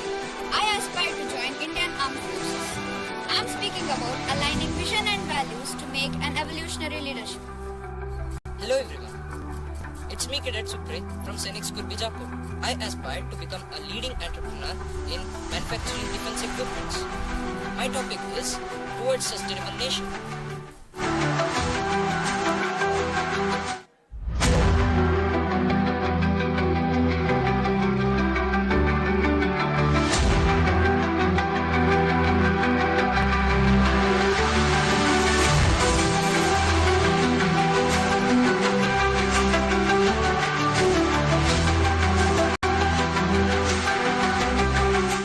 I'm Cadet Yashwata and I aspire to be an astrophysicist. I'll be speaking about the mosaic. I am Cadet Rishikesh and I am studying in SAINIK School Bijapur. My ambition is to become an officer in the Indian Armed Forces. And my talk is about where India stands today in various fields and the potential we are having to achieve in the future. I'm Kate Tanmay. I aspire to be an officer in Defense Forces. Today I'm here to take you on a journey of self-discovery. Hello everyone. It's me Kirat Tanmay from SAINIK School Bijapur. Aspire to be one of the best fighter pilots in Indian Air Force. And today I'll talk about the quickly charm of Indian culture. I'm Cadet Anisha Chadha and I aspire to become an Air Force officer. I'm going to talk about education and how it's linked to character development. I'm Cadet Spurti. I aspire to join Indian Armed Forces. I'm speaking about aligning vision and values to make an evolutionary leadership. Hello everyone. It's me Cadet Supre from SAINIK School Bijapur. I aspire to become a leading entrepreneur in manufacturing defense equipments. My topic is Towards Sustainable Nation.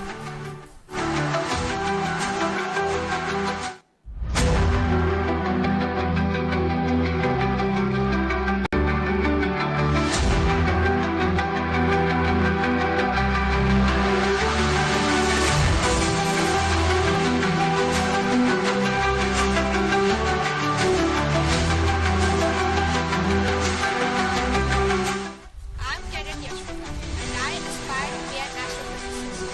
I'll be speaking about the mosaic. I am Cadet Rishikesh and I am studying in SAINIK School Bijapur. My ambition is to become an officer in the Indian Armed Forces. And my talk is about where India stands today in various fields and the potential we are having to achieve in the future. I'm Kate Tanmay. I aspire to be an officer in Defense Forces. Today I'm here to take you on a journey of self-discovery. Hello everyone. It's me Kirat Tanmay from SAINIK School Bijapur. Aspire to be one of the best fighter pilots in Indian Air Force. and today I'll talk about the quickly charm of Indian culture. I'm Cadet Anisha Chatta and I aspire to become an officer. I'm going to talk about education and how it's linked to character development. I'm Cadet Spurti. I aspire to join Indian Armed Forces. I'm speaking about aligning vision and values to make an evolutionary leadership. Hello everyone. It's me Cadet Supre from SAINIK School Bijapur. I aspire to become a leading entrepreneur in manufacturing defense equipments. My topic is towards sustainable nation.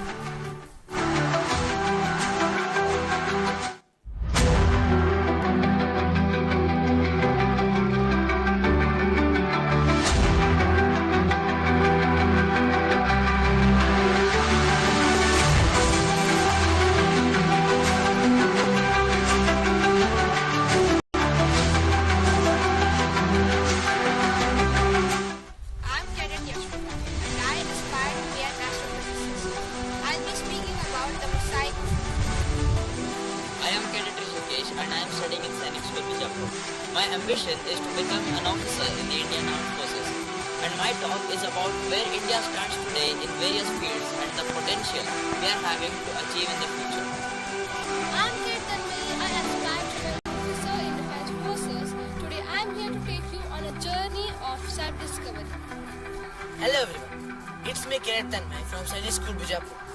Aspire to be one of the best fighter pilot in Indian Air Force. And today I'll talk about the quickly charm of Indian culture. I'm Cadet Anisha Chatta and I aspire to become an Air Force officer. I'm going to talk about education and how it's linked to character development. I'm Cadet Spurti. I aspire to join Indian Armed Forces. I'm speaking about aligning vision and values to make an evolutionary leadership. Hello everyone. It's me Cadet Supre from SAINIK School Bijapur. I aspire to become a leading entrepreneur in manufacturing defense equipments. My topic is towards sustainable nation.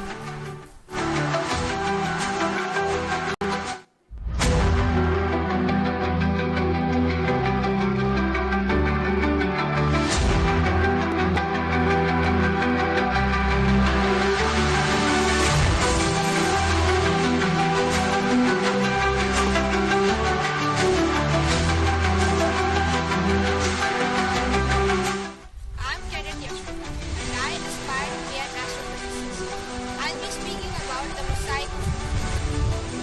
I am Cadet Rishikesh and I am studying in SAINIK School Bijapur. My ambition is to become an officer in the Indian Armed Forces.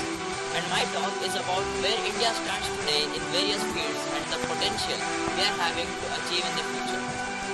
I'm Kirtan May. I aspire to be an officer in defense forces. Today I'm here to take you on a journey of self-discovery. Hello everyone, it's me Kiran Tanmay from SAINIK School Bijapur. Aspire to be one of the best fighter pilot in Indian Air Force. And today I'll talk about the quickly charm of Indian culture.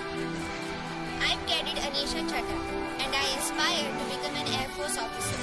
I'm going to talk about education and how it's linked to character development. I'm Cadet Spurti. I aspire to join Indian Armed Forces. I'm speaking about aligning vision and values to make an evolutionary leadership. Hello everyone.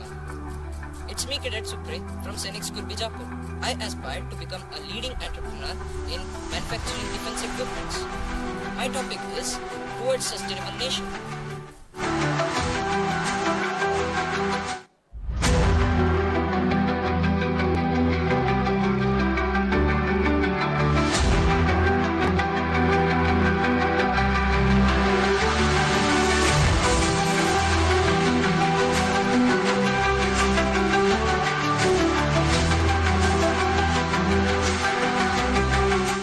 I'm Cadet Yashwita and I aspire to be an astrophysicist. I'll be speaking about the mosaic. I am Cadet Rishikesh and I am studying in SAINIK School Bijapur. My ambition is to become an officer in the Indian Armed Forces. And my talk is about where India stands today in various fields and the potential we are having to achieve in the future. I'm Kirtan May. I aspire to be an officer in defense forces. Today I'm here to take you on a journey of self-discovery. Hello everyone, it's me Kiran Tanmay from SAINIK School Bijapur. Aspire to be one of the best fighter pilot in Indian Air Force. And And today I'll talk about the quickly charm of Indian culture. I'm Cadet Anisha Chadha and I aspire to become an Air Force officer. I'm going to talk about education and how it's linked to character development. I'm Cadet Spurti. I aspire to join Indian Armed Forces. I'm speaking about aligning vision and values to make an evolutionary leadership. Hello everyone. It's me Cadet Supre from SAINIK School BIJAPUR. I aspire to become a leading entrepreneur in manufacturing defense equipments. My topic is Towards Sustainable Nation.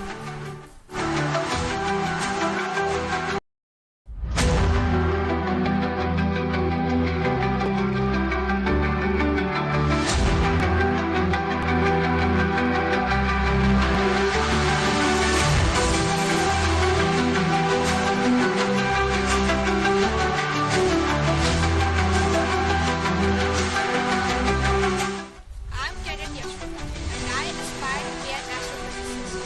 I'll be speaking about the mosaic. I am Cadet Rishikesh and I am studying in SAINIK School BIJAPUR.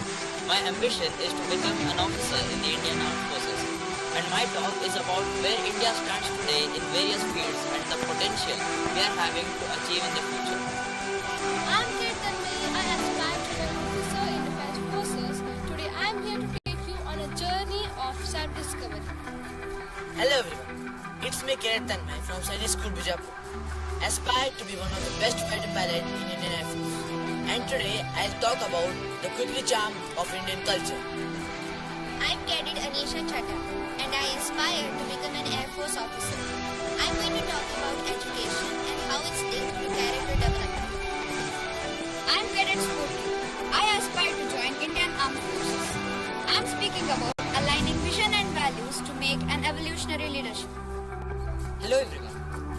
It's me Cadet Supre from SAINIK School BIJAPUR. I aspire to become a leading entrepreneur in manufacturing defense equipments. My topic is Towards Sustainable Nation.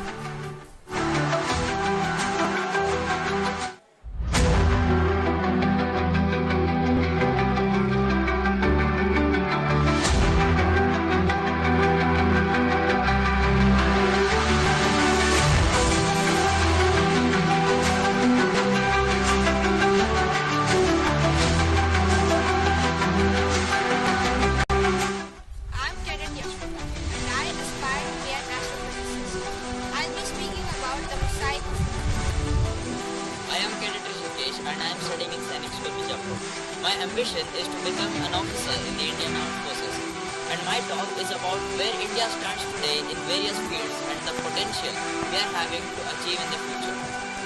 I'm Kate Tanmay. I aspire to be an officer in defense forces. Today I'm here to take you on a journey of self-discovery. Hello everyone, it's me Kirat Tanmay from SAINIK School Bijapur. Aspire to be one of the best fighter pilot in Indian Air Force. And today I'll talk about the quickly charm of Indian culture. I'm Cadet Anisha Chadha and I aspire to become an Air Force officer. I'm going to talk about education and how it's linked to character development. I'm Cadet Spurti. I aspire to join Indian Armed Forces. I'm speaking about aligning vision and values to make an evolutionary leadership. Hello everyone. It's me Cadet Supre from SAINIK School BIJAPUR. I aspire to become a leading entrepreneur in manufacturing defense equipments. My topic is Towards Sustainable Nation.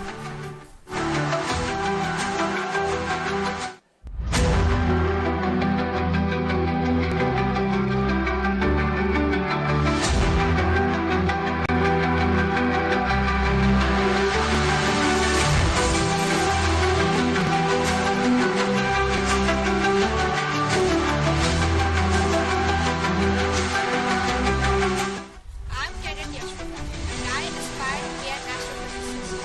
I'll be speaking about the mosaic. I am Cadet Rishikesh and I am studying in SAINIK School BIJAPUR. My ambition is to become an officer in the Indian Armed Forces. And my talk is about where India stands today in various fields and the potential we are having to achieve in the future. I'm Kate Tanmay. I aspire to be an officer in defense forces. Today I'm here to take you on a journey of self-discovery. Hello everyone, it's me Kirat Tanmay from SAINIK School Bijapur. Aspire to be one of the best fighter pilot in Indian Air Force. And and today I'll talk about the quickly charm of Indian culture. I'm Cadet Anisha Chadha and I aspire to become an Air Force officer. I'm going to talk about education and how it's linked to character development. I'm Cadet Spurti. I aspire to join Indian Armed Forces. I'm speaking about aligning vision and values to make an evolutionary leadership. Hello everyone. It's me Cadet Supre from SAINIK School BIJAPUR. I aspire to become a leading entrepreneur in manufacturing defense equipments. My topic is Towards Sustainable Nation.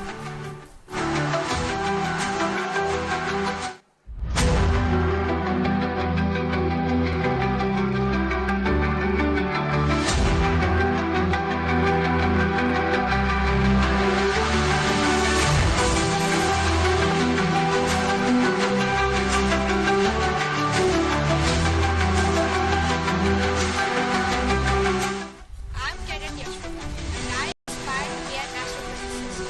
I'll be speaking about the mosaic. I am Cadet Rishikesh and I am studying in SAINIK School BIJAPUR. My ambition is to become an officer in the Indian Armed Forces. And my talk is about where India stands today in various fields and the potential we are having to achieve in the future. I'm Kate Tanmay. I aspire to be an officer in Defense Forces. Today I'm here to take you on a journey of self-discovery. Hello everyone, it's me Kiran Tanmay from SAINIK School Bijapur. Aspire to be one of the best fighter pilot in Indian Air Force. And today I'll talk about the quickly charm of Indian culture. I'm Cadet Anisha Chadha and I aspire to become an Air Force officer. I'm going to talk about education and how it's linked to character development. I'm Cadet Spurti. I aspire to join Indian Armed Forces. I'm speaking about aligning vision and values to make an evolutionary leadership. Hello everyone. It's me Cadet Supre from SAINIK School Bijapur. I aspire to become a leading entrepreneur in manufacturing defense equipments. My topic is Towards Sustainable Nation.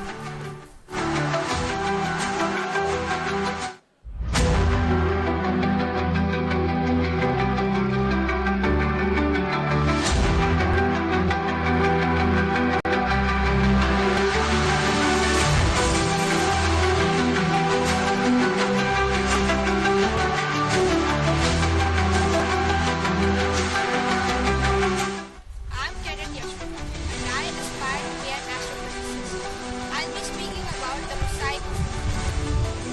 I am Cadet Rishikesh and I am studying in SAINIK School Bijapur.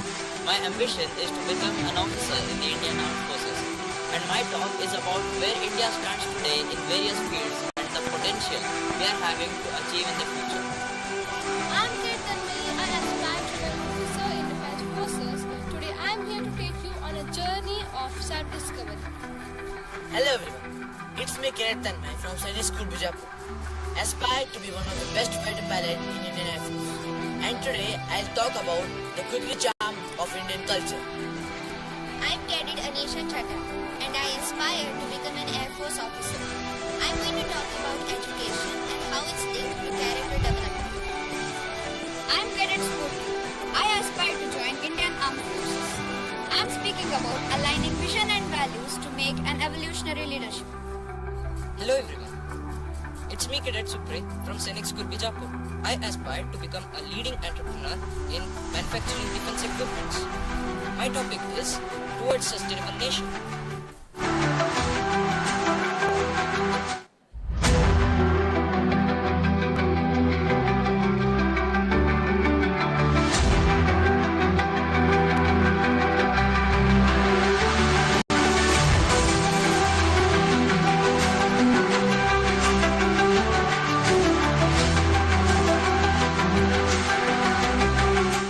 I'm Cadet Yashwita and I aspire to be an astrophysicist.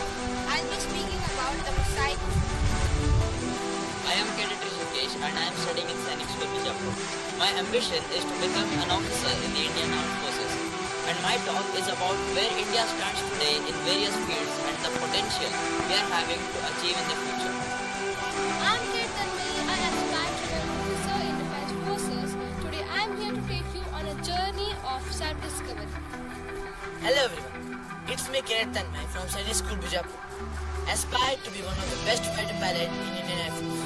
and today I'll talk about the quickly charm of Indian culture. I'm Cadet Anisha Chadha and I aspire to become an Air Force officer. I'm going to talk about education and how it's linked to character development. I'm Cadet Spurti. I aspire to join Indian Armed Forces. I'm speaking about aligning vision and values to make an evolutionary leadership. Hello everyone. It's me Cadet Supre from SAINIK School BIJAPUR. I aspire to become a leading entrepreneur in manufacturing defense equipments. My topic is Towards Sustainable Nation.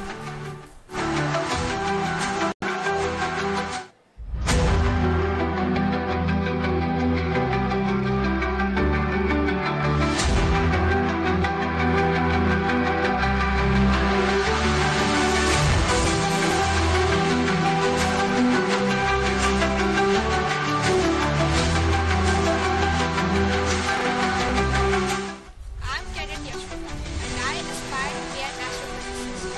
I'll be speaking about the mosaic. I am Cadet Rishikesh and I am studying in SAINIK School BIJAPUR. My ambition is to become an officer in the Indian Armed Forces. And my talk is about where India stands today in various fields and the potential we are having to achieve in the future. I'm Kirtan May. I aspire to be an officer in defense forces. Today I'm here to take you on a journey of self-discovery. Hello everyone, it's me Kirtan May from SAINIK School Bijapur. Aspire to be one of the best fighter pilot in Indian Air Force. And today I'll talk about the quickly charm of Indian culture. I'm Cadet Anisha Chadha and I aspire to become an Air Force officer. I'm going to talk about education and how it's linked to character development. I'm Cadet Spurti.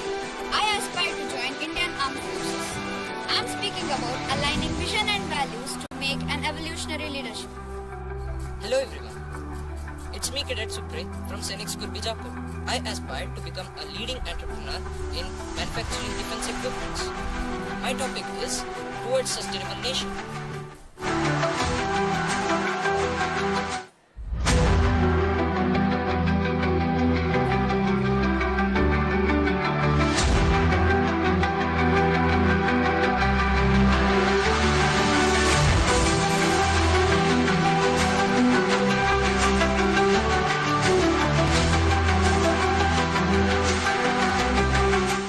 I'm Cadet Yashwata and I aspire to be an astrophysicist. I'll be speaking about the mosaic. I am Cadet Rishikesh and I am studying in SAINIK School BIJAPUR. My ambition is to become an officer in the Indian Armed Forces. And my talk is about where India stands today in various fields and the potential we are having to achieve in the future. I'm Kirtan May. I aspire to be an officer in defense forces. Today I'm here to take you on a journey of self-discovery. Hello everyone, it's me Kirtan May from SAINIK School Bijapur. Aspire to be one of the best fighter pilot in Indian Air Force. And today I'll talk about the quickly charm of Indian culture. I'm Cadet Anisha Chadha and I aspire to become an Air Force officer. I'm going to talk about education and how it's linked to character development. I'm Cadet Spurti. I aspire to join Indian Armed Forces. I'm speaking about aligning vision and values to make an evolutionary leadership. Hello everyone. It's me Cadet Supre from SAINIK School BIJAPUR. I aspire to become a leading entrepreneur in manufacturing defense equipments. My topic is Towards Sustainable Nation.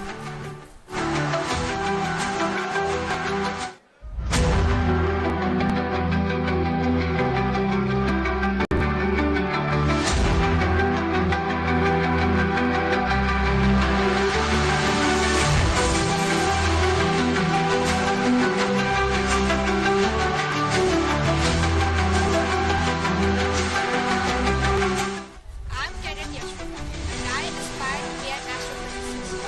I'll be speaking about the mosaic. I am Cadet Rishikesh and I am studying in SAINIK School BIJAPUR. My ambition is to become an officer in the Indian Armed Forces. And my talk is about where India stands today in various fields and the potential we are having to achieve in the future. I'm Kirtan May. I aspire to be an officer in defense forces. Today I'm here to take you on a journey of self-discovery. Hello everyone, It's me, Keynote from SAINIK School, BIJAPUR. Aspire to be one of the best fighter pilot in Indian Air Force. And today I'll talk about the quickly charm of Indian culture. I'm Cadet Anisha Chadha and I aspire to become an Air Force officer. I'm going to talk about education and how it's linked to character development. I'm Cadet Spurti. I aspire to join Indian Armed Forces. I'm speaking about aligning vision and values to make an evolutionary leadership. Hello everyone. It's me, Cadet Supreet from SAINIK School, BIJAPUR. I aspire to become a leading entrepreneur in manufacturing defense equipments. My topic is Towards Sustainable Nation.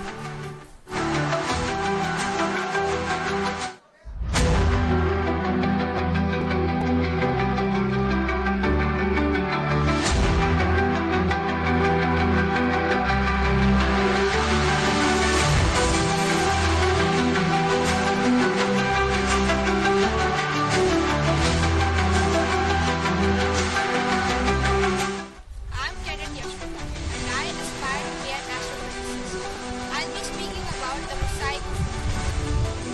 I am Cadet Rishikesh and I am studying in SAINIK School, Bijapur. My ambition is to become an officer in the Indian Armed Forces.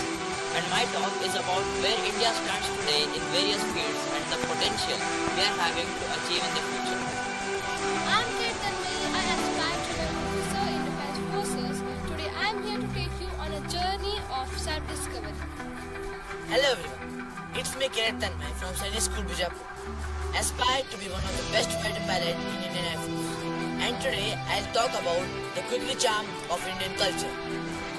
I'm Cadet Anisha Chadha and I aspire to become an Air Force officer. I'm going to talk about education and how it's linked to character development. I'm Cadet Spurti. I aspire to join Indian Armed Forces. I'm speaking about aligning vision and values to make an evolutionary leadership.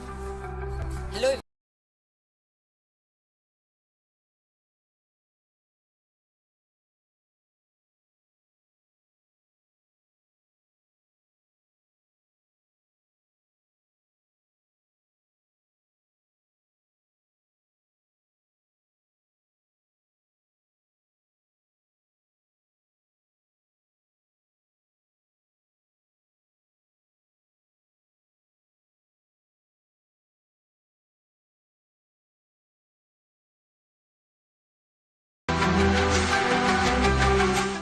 I'm Cadet Yashwata and I aspire to be an astrophysicist. I'll be speaking about the mosaic. I am Cadet Rishikesh and I am studying in SAINIK School, Bijapur. My ambition is to become an officer in the Indian Armed Forces. And my talk is about where India stands today in various fields and the potential we are having to achieve in the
eloquence, and a flair of technology.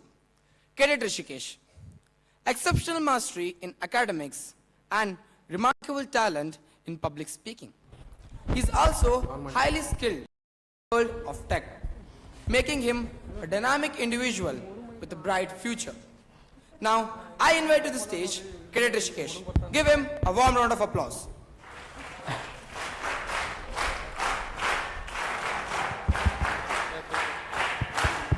A very pleasant morning to one and all present over here. It's me, Rishikesh, standing before you not just as a cadet but as a proud representative of India, a nation that embodies diversity, resilience and relentless ambition.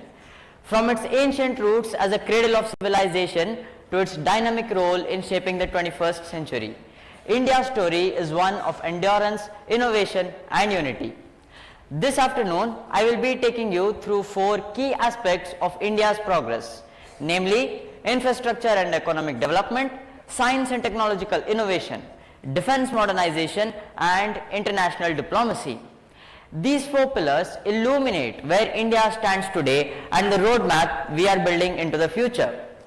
As we dive into each of these topics, you will see how beautifully they are interwoven into a tapestry of progress, one that not only reflects India's aspirations but also its contributions to the world. To begin with, infrastructure and economic development, building the backbone. Infrastructure is the very skeleton upon which a nation builds its identity, and India has embraced this truth with such urgency and scale unmatched in recent history.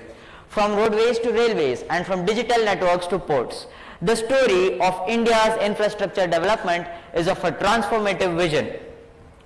Consider the Gati Shakti National Master Plan, which aims to coordinate the efforts of 16 ministries to fast-track progress in terms of urban infrastructure development.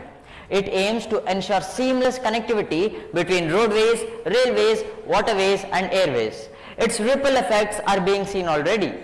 Travel times are getting shorter, transportation is getting cheaper, and businesses are flourishing in previously remote areas. The length of India's highway networks too has doubled over the past decade, while the ambitious projects like the Bharatmala Pariyojana continue building roads in the most challenging of the terrains, be it the Himalayan borders or the northeastern states. Railways too are undergoing a significant revolution, with electrification of over 50% of the trains and introduction of semi-high-speed trains like the Vande Bharat Express. Economic reforms are the engines that are driving these projects. The introduction of GST, goods and service taxes, has created a unified market for business operations across the states. Furthermore, the initiatives like Make in India and production-linked incentives are attracting domestic and foreign investments in areas like semiconductors, electronics and electric vehicles. These reforms have helped India emerge as the 5th largest economy despite the global disruptions like the COVID-19 pandemic. To sum up my views on infrastructure development in India, I would like to say that infrastructure is not just about building roads or ports.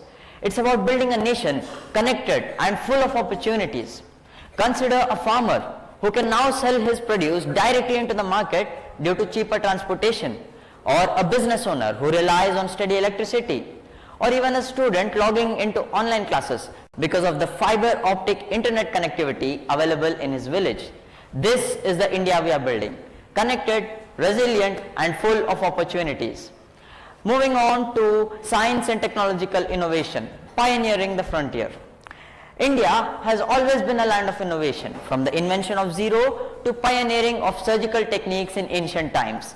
And we continue to lead in scientific discovery and technological progress, defining new possibilities for humanity with each step. India's space program, headed by ISRO, is the pride of the nation. In 2023, India has made history by landing a rover on the lunar South Pole. But this is not a mere technical achievement. It's a symbol of India's ability to dream big and achieve against all the odds. Looking ahead, the Gaganyaan mission plans to put Indian astronauts into space, further solidifying our stance as a spacefaring nation.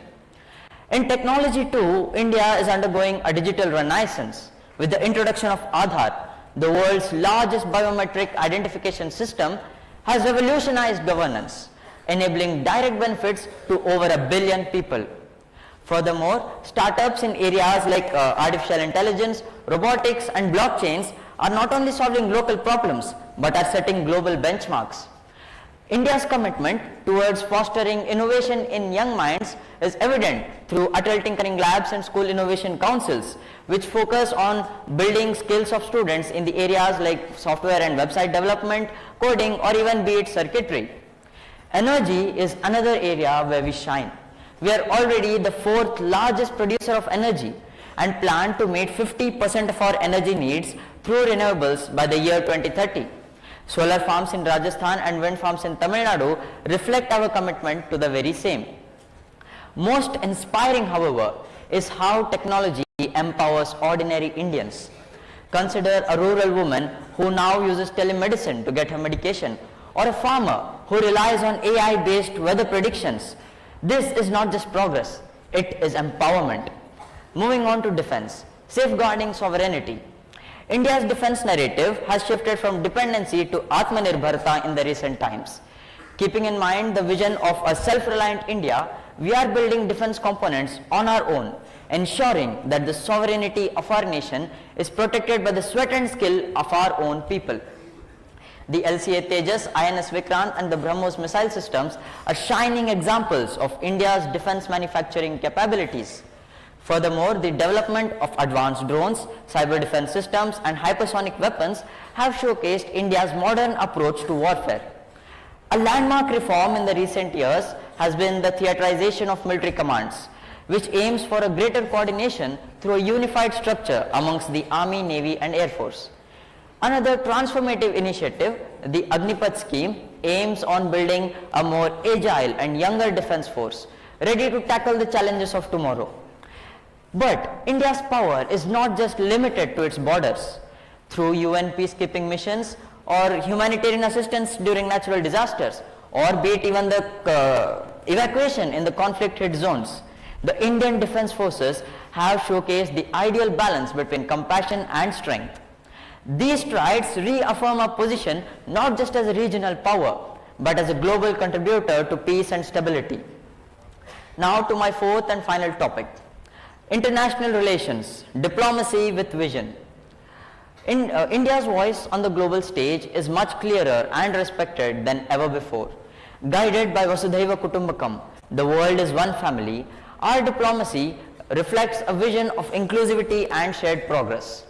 Through our G20 presidency, we have brought issues like climate action, global health equity, and digital public goods at the forefront of international discourse. Through deft handling of geopolitical issues, be it maintaining a neutral stance on the Russia-Ukraine war or dealing with the escalating border tensions with China, these actions have underscored the maturity of Indian foreign policy. Humanitarian efforts like the vaccine diplomacy have further raised our standing as a responsible global leader. Whether through humanitarian assistance or through technical cooperation, we continue to exemplify diplomacy rooted in empathy. As I stand here today, I see India not just as a nation, but as a force of history and a promise for the future. From the wisdom of Nalanda to the innovation of ISRO, and from the valor of our armed forces to the vision of our diplomats, India stands tall as a beacon of possibilities. And our journey is far from over. With each step, not only are we shaping our own destinies, but inspiring the whole world.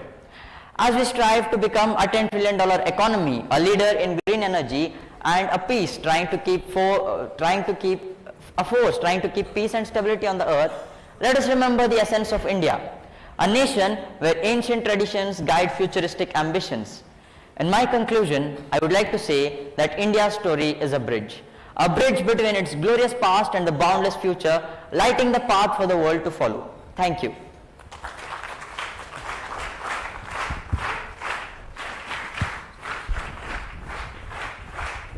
Thank you, Cadet Rishikesh, for that wonderful speech. Up next, we have Cadet Tanmay, a brilliant academic achiever and a gifted public speaker. With her exceptional communication skills, her craft and insightful perspective, her ability to connect with the audience and express her thoughts clearly is remarkable. Let's welcome Ketanmay.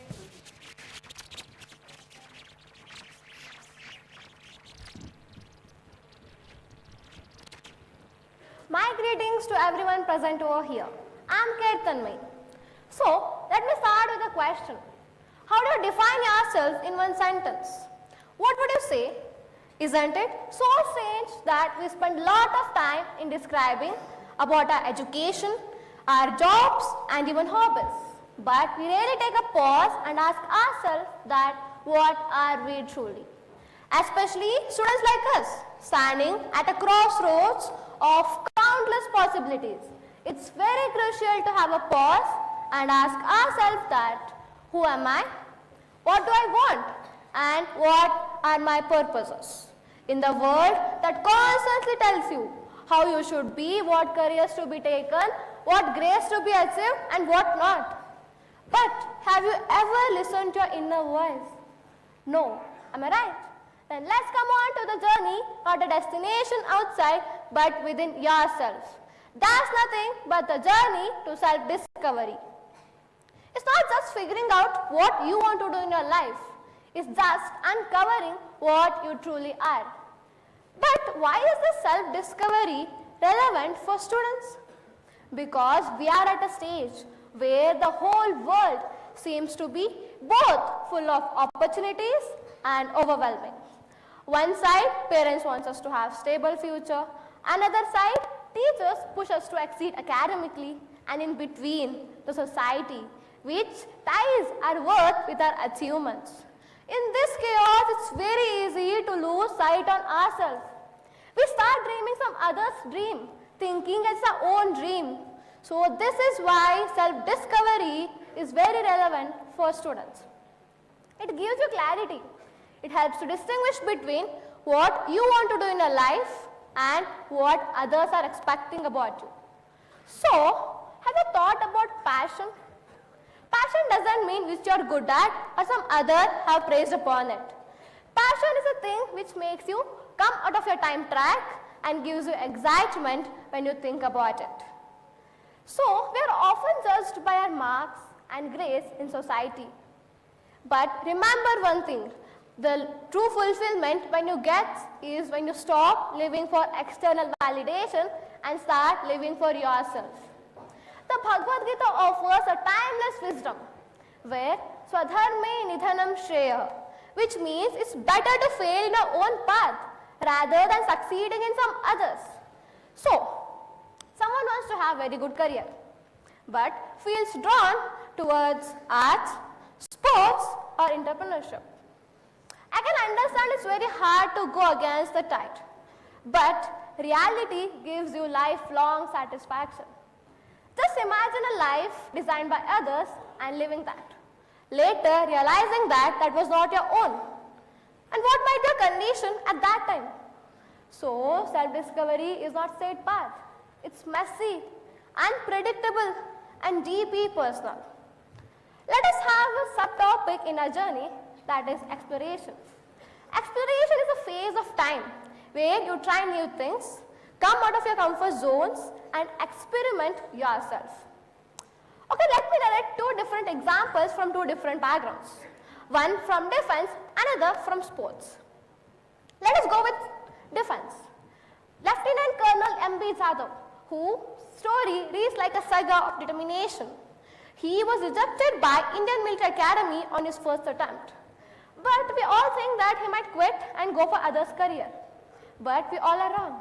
He kept on trying to serve his country and join armed forces.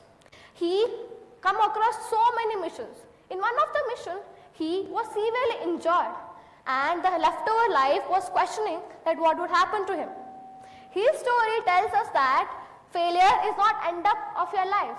It's just giving you start up to next your journey. Okay, let us come to sports. Have you all heard about Arunima Sinha? Yes, you heard me right. She was a national level volleyball player who lost her leg into an accident. We all might think that after losing her leg, what was left over in her life?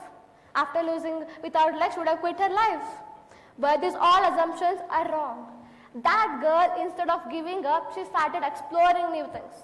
And she started climbing the mountains, became the first female amputee to scale Mount Everest. Her story tells us that exploration is not finding perfection. It's just uncovering your own strength. When you know your strength, you can work upon them. When you understand your weakness, you can build them without fear or shame. If you're very good at problem solving, go careers like engineering. Very kind enough to treat people, go for medicals. If patriotism lies within your souls, go for defense. If creativity excites you, go for arts, music, or dance. Let me tell about my real life experience to you all.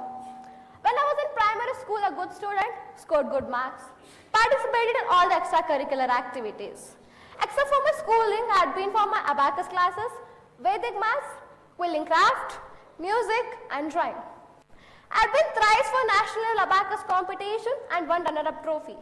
I had been represented my school in district level Pratibha Kanji competition and I have given my audition for drama juniors. With these all things, my life was going very good. But once, I was sitting in my home, my father asked me, Tanu, what makes you happy doing? What do you like to do? I was just stunned because I didn't have an answer to answer him that what makes me happy. So all the things which I used to do just revolved around my head. But there was not a particular thing to tell him that makes me happy. Then that question disturbed me a lot. I started exploring my new hobbies. Then I kept on moving. I failed at some. Then I understood that I love my crafting, I like my public speaking, and I like to help people. With this, we understand that excellence is not finding awareness. It's just knowing your own talents which will connect into meaningful works. For instance, let's say that you're terrified about public speaking, but you love storytelling. Instead of avoiding that fear, embrace it. Start small, speak to your friends, then a group, then each and day work upon it. I'm sure that each and every step you might feel very uncomfortable, but this discomfort is often where growth takes place. The courage is not absence of fear, it's just acting despite of it.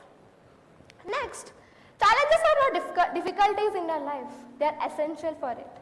Just see a diamond which gets its brilliance after undergoing that immense pressure.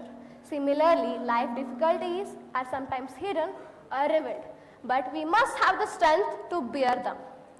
When J.K. Rowling wrote her first book of Harry Potter, she saw just women on single welfare. Her challenges didn't leave her, but they sparked her creative vision. Then, the same applies to us, whether it might be facing a problem, accepting the challenge, and dealing with self-doubt. These all challenges can teach us something valuable about what we are. I just told self-doubt. What is this self-doubt? Okay, we are standing at something very big. Just see a project or an aim or a dream. Instead of feeling excited over there, you hear a voice from inside. What if I fail? Am I capable of doing this? That's exactly what we call as self-doubt. This is a thing faced by all of us. No matter how successful or experienced you are in your life, but this is a thing faced by all the human beings. So, it's just self-doubt is not enemy of yours. It's just giving you a signal that you are standing at something very extraordinary. It tells you that you are more capable enough to achieve your own dreams. So, next time when you hear that sound again, you stand back and shout back that just see what I'm going to do. This is how you can come out of your own self-doubt. We all have heard about Thomas Alva Edison, who failed 1,000 times before inventing a light bulb. But how many of us think that these 1,000 failures led him to success? He himself told that, I did not fail, I've just found 1,000 ways which did not work. But how many of us have this perspective to change our lives? This is what needed for upcoming generation. After listening these many examples, these many stories, how to start this journey? It's very simple. Just write down 3 things which you always wanted to try but never tried. In a week, give just 1 day to explore them. Then, in a day, just spend 10 minutes to reflect your own thoughts. What made me happy today? What did not? And what I have to improve for tomorrow? Next, don't box yourself. Be open, because what you are today may not be the same what you will be after 5 years. And that's okay. Next, seek guidance. It might be your parents, teachers, and even friends. Their experience can give you more valuable knowledge. So, after going out of this occasion, just sit peacefully and close your eyes and ask yourself which dream I have chose and never ever thought of even starting it. Open your eyes and write it down. That will be the first step towards your self-discovery. With this, I would like to leave some message with you all. As we are students, we are not just preparing for our exams or career. We are preparing for our life, and life is too short to live some other's dream. The Bhagavad Gita tells that, lift yourself by your own. So, we have the capability to shape our own destinies. So, let's start today, explore, reflect, and most importantly, trust yourself. Before concluding our this journey, let's imagine ourselves as a blank book. Each day is like a new page. The choice we make, the dream we choose, or the fear we face makes a story. The beauty of a story is in your hand because the pen lies within you. The possibilities are limitless, just you have to write it in your own words. There should be nothing borrowed tone of others' expectation. So the best gift which you can gift yourself is unfiltered version of yours. So self-discovery is not finding yourself, it's just becoming yourself. Thank you, and I wish you all the courage to explore your creativity.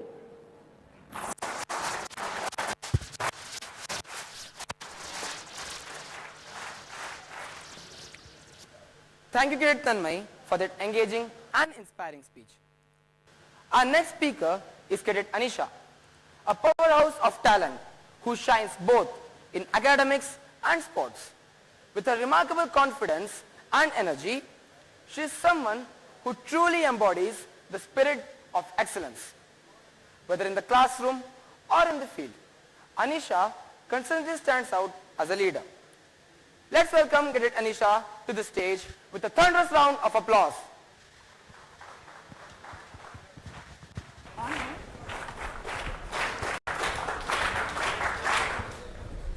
A very good afternoon to one and all present here.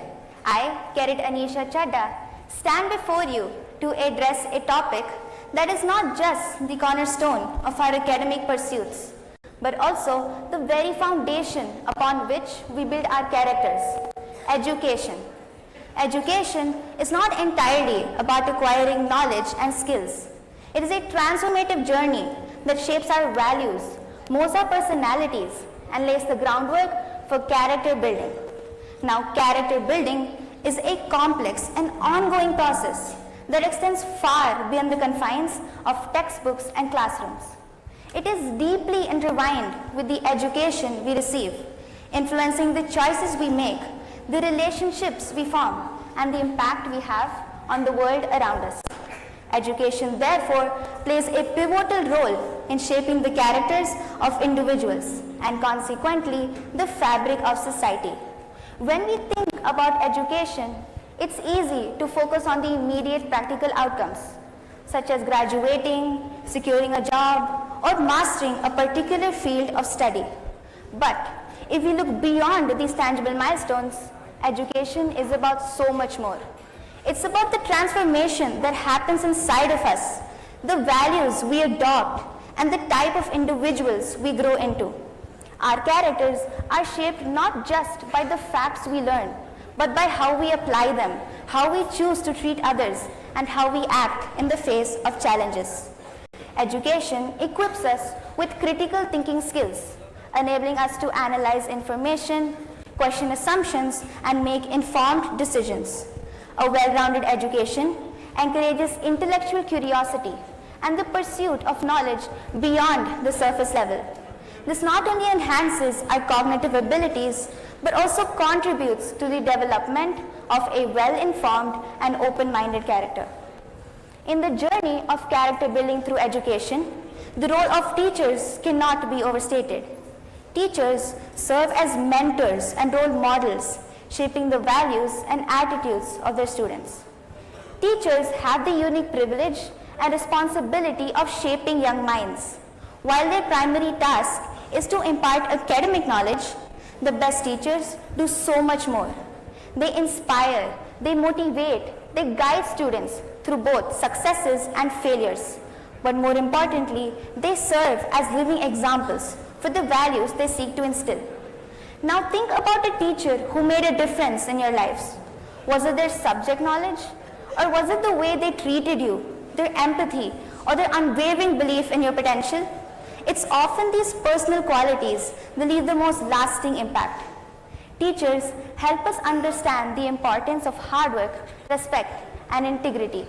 They help us to encourage, to explore, and to be curious, not just about the world, but about ourselves. By offering support and demonstrating kindness, teachers model behaviors that build character, fostering a sense of purpose, responsibility, and empathy in their students. Now, while teachers play a pivotal role in shaping characters, the influence of parents and the wider society cannot be overlooked. Parents are the first educators of a child, instilling values, teaching responsibility, and much more from a young age. The lessons that children learn at home about kindness, hard work, responsibility are fundamental for their characters. It's often said that the apple doesn't fall far from the tree, and this is especially true in character development. Children tend to model the behaviors that they observe at home, which means that parents and caregivers play a crucial role in shaping the characters of their child. Now, society also plays a large role. From the media we consume to the communities we engage in, the world around us shapes our perspectives and values. When we celebrate virtues such as kindness, respect, and honesty, we send a powerful message to the next generation about what truly matters. We live in a world where success is often measured by wealth, status, and recognition. But true success is about the type of person we become along the way and the positive impact we have on the people around us. Our society has a responsibility to foster an environment that prioritizes character development over personal gain and competition. Now, let's talk about emotional intelligence. Emotional intelligence, or EQ, is the ability to recognize, understand, and manage our emotions and the emotions of others. Education doesn't just develop us intellectually, but also develops us emotionally. A person with high emotional intelligence knows how to navigate through the complexities of life with resilience and compassion. They understand the importance of other people's opinions and know how their own actions affect the people around them. This is where the heart of education lies, developing not only smart minds but compassionate and resilient individuals. Now, it's important to understand that education doesn't just happen within the four walls of a classroom. It extends into the family, the community, and the broader world. Consider the role of extracurricular activities in a student's life, such as sports, arts, volunteering, and much more. These activities develop qualities such as hard work, teamwork, perseverance, and leadership, which are fundamental in every aspect of life. Let's take an example of a sport. Suppose football. When we play football, our qualities of teamwork, perseverance, and discipline improve. We understand how to collaborate with others, how to work with others towards a common goal, how to maintain integrity even under pressure, and how to manage both victory and defeat. In conclusion, education is a transformative journey that shapes the characters of individuals. Our characters define our successes, while true success is about the type of individuals we become along the way. As we embark on this educational journey, let us recognize the profound impact it has on our characters and strive to make the most of this opportunity for personal and societal betterment. Thank you.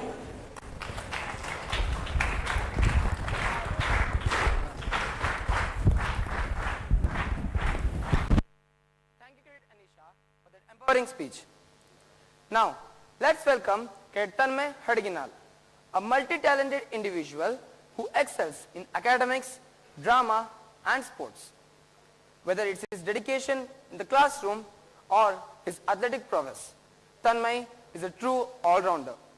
Please put your hands together in welcoming Cadet Tanmay to the stage.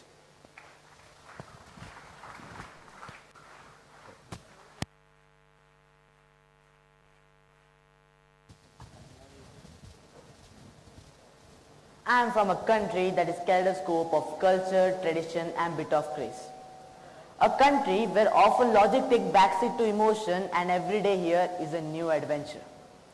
I am talking about India and its culture. A land of paradoxes, a land of spirituality and the birthplace of most bizarre yet beautiful customs. Today, I'll take you through the emotional and exciting roller coaster about India and its culture. In India, emotions are worn on a sleeve. People here are very expressive and are not afraid to show how they are feeling. This can be both blessing and a curse. On one hand, it is great to be around people who are so expressive and passionate. This makes life more interesting and exciting. On the other hand, it is exhausting. Sometimes it feels like everyone around you are yelling at you all the time. And it's hard to know how to respond when someone is so emotional. Indians have a rich vocabulary, which they use to share their emotions with the help of metaphor, poetry and stories. Today, I have a story that will tell how powerful language is. Once upon a time, there was an old woman staying in the Ganga Ghats named Amma.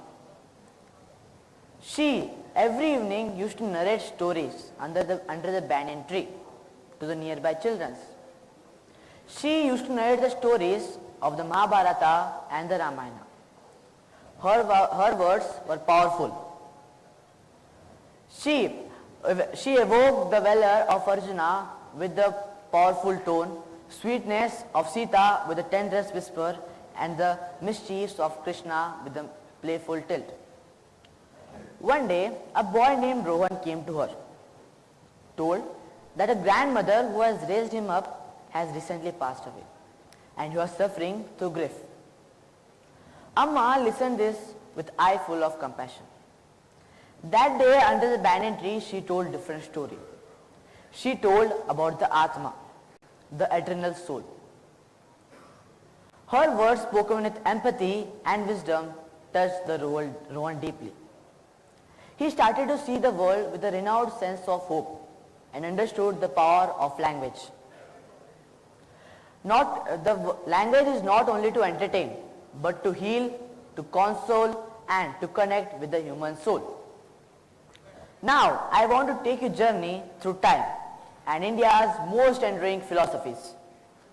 Indian history is a tapestry-woven thread with diverse culture, religion, and empire. From the Indus Valley civilization, one of the world's oldest urban civilization, to the Mauryan Empire, India has always been a land of innovation and intellectual pursuit. At the heart of Indian culture lies the Vedas, a collection of Sanskrit texts that consists of hymns, prayers and philosophical discourses that have shaped Indian worldview of millennia. One of the most beloved texts in Hinduism, the Bhagavad Gita, is the dialogue between warrior prince Arjuna and Lord Krishna. It explores profound questions about life, death, duty and nature of reality. It also teaches us importance of selfless action, power of yoga and path to spiritual liberation. Another important aspect of Indian culture is importance to family. Family is everything in India. It's our support system, our safety net and source of love and joy. Indian families are very close-knit. You are expected to take care of family member and a family member is expected to take care of you. This can be both a good thing and a bad thing. On one hand, it is great to have such a great support system and a safety net. On the other hand, it is stifling. Sometimes it feels like you are not allowed to take your own decision and are expected to do what the family members want you to do. A relationship in Indian bedrock society is important. the emphasis of the family, community and the social bonds. The social bonds created in the society helps us become stronger. I have another story which talks about how important social bond is. Once upon a time in a village, there was a man named Ram and Sham. Ram was a farmer. His grains and fresh vegetables were important to the Sham to feed his family. And the clothes made by the Sham was helpful for the Ram to protect his family. They both were having a special bond. Not a blood bond or a family bond, but a bond in which the Ram used to give the fresh vegetables and the grains to the Sham, and the Sham used to give the clothes to Ram. Both became close and they were good friends. Once what happened in a village, there was a drought. In that drought, the Ram couldn't cultivate the fresh vegetables, and the Sham helped him in cultivation. Left his workplace and went to farm and helped the Ram. They both shared grain and lived happily. Next year there was a flood in the village. In that flood, the Sham's workplace was collapsed, and Ram helped him in reconstructing his workplace. With this story, we can understand the word Vasudeva Kutumbakam, that the whole world is one family. Tradition in India is also very important. There are so many traditions which are very old and are passed on from generation to generation. Others are new and are adopted from other cultures. Tradition can be source of pride and identity. It can also be source of conflict. For example, dowry system in India, where the groom's family has to give money to the bride's family, and this can be dangerous for women. Now let's delve into the Indian classical dance forms. Indian classical dance forms is a captivating blend of rhythm and spirituality. It's a rich culture that dates back to centuries and is still mesmerizing audience worldwide. Now I have some of the renowned Indian classical dance forms. Bharatnatyam, originated in Tamil Nadu, known for its footwork and the mudras. Kathak, originated in the North India, known for its facial and eye gestures. Food is also very important in Indian culture. Indian food is very diverse and there are many regional cuisines. Indian cuisine is a fusion of flavor, technique and regional varieties. This talk could examine how the food reflects the tradition, culture and religion of India. Forget forks and knives here. People here use their hand to scoop up the food with a shared plate. This is a messy communal experience that brings people together. Indian streets are foodies' paradise. From the spicy chaat to the sweet jalebi, there is something for everyone. And don't be surprised if you see people eating on the go, balancing them on their head or balancing them on their bikes. Despite all the challenges India faces, Indians have a great sense of humor. They are able to find humor even in the most difficult situation. This is the thing that I admire most about Indian culture. Even in the darkest of darkest time, there is something to laugh about. Indians have an uncanny ability to find silver lining on every cloud. No matter how bad situation it is, they always seem to maintain the positive outlook. Now taking turn and going to sports and coming to cricket. Cricket in India isn't just a sport, it's a religion. When the Indian team plays, whole country comes to standstill. Street empty, offices close. The families gather in front of television to see the match. It's a spectacular moment like no other. A blend passion, patriotism and pure entertainment. So next time you think about cricket, don't just see it as a game. See it as a force that stitches every fabric of Indian culture. As we have journeyed through a vibrant tapestry of Indian culture, we are abundantly clear that its charm doesn't lie in its complexity, but in its quirks. The quirks of cuisine, community and the communication. Indian culture is very complex and fascinating thing. It is full of paradoxes and contradiction, but it's a culture I am proud to be part of. I hope my TED talk has given you a good impression about Indian culture and you would come to appreciate its beauty. Thank you for listening.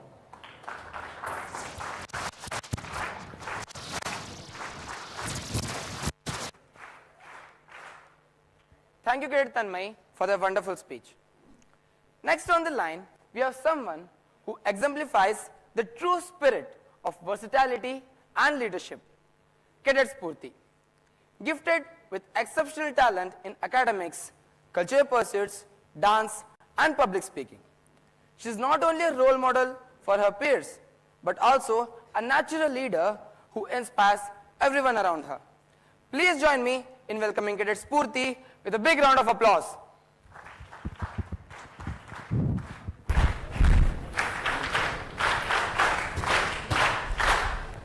Leadership is not just a role, it's a journey. When vision and values align, they carve a path for growth, purpose, and lasting change.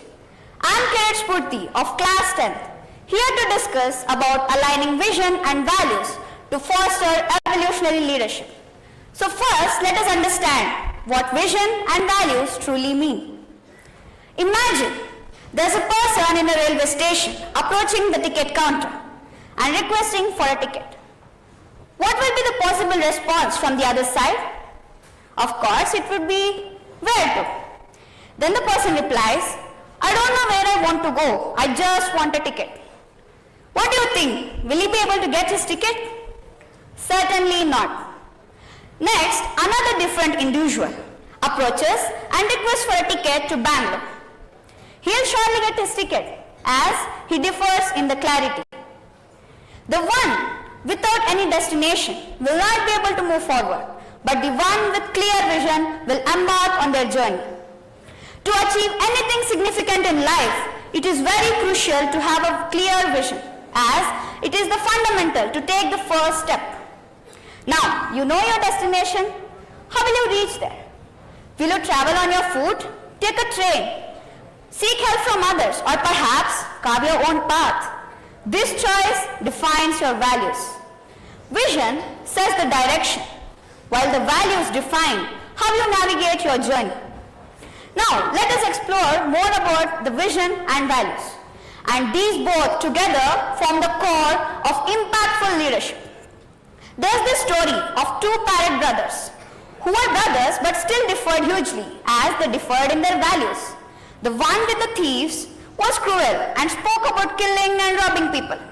But the other, which was with the sage in an ashram, was warm-hearted and spoke sweetly to people.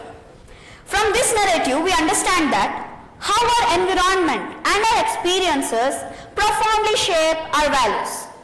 It also highlights the importance of fostering the right influences in order to form right values, which will further guide us in achieving our goals. And there is something called belief system. It also plays a pivotal role in shaping one's values. So let us understand what belief system means. There's a kid who is watching TV. As soon as he hears his father's vehicle sound, he quickly turns it off and starts pretending as if he was studying from hours. And on the other hand, there's another kid who is truly motivated and studies. Now what is the difference? Their belief systems. The first one believes he has to study because his parents are asking him to do so. But the other, who is actually motivated, has understood the significance of education and he is studying for the sake of knowledge. Now, I would like to discuss with you all about 4 types of people who are found in every institution. They are classified based on their vision and value. And here are they.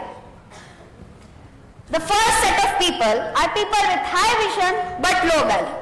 These are the firm believers in the survival of the fittest. They are solely driven by their destination. Their path is decided by their destination. They are usually self-centered and they are skilled manipulators. They manipulate people in order to get their works done. They are pretenders of leadership but never true leaders. In order to become leaders, they have to mend their ways. And the second set of people are people with high value but low vision. These firmly believe that their way is the only way. They are bound by rigid rules. That means they are ritualistic. Let us understand ritualism now. There was a monastery in which the cat used to be tied every time the meditation sessions were held. It was because the guru had ordered so, as it was disturbing everyone. Then think what happens next. Soon the guru passed away, and even the cat itself died. But the ritual was still continued. How? They brought a new cat and continued the tradition, just because they were their guru's orders. From this we understand what ritualism is. These people live in the past. They don't really understand on what basis the rules were made and what was the importance of the rules. And next, these are kickstarters. That means they are not internally motivated. They lack self-motivation. They need somebody, an external force, to push them to do things.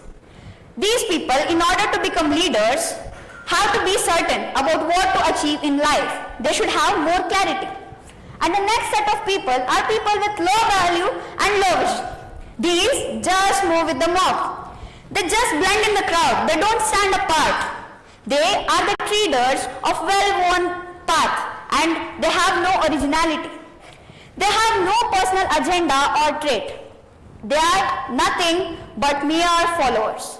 These people, in order to become leaders, have to go a really, really long way. And next, the most important set of people are people with high vision and high values.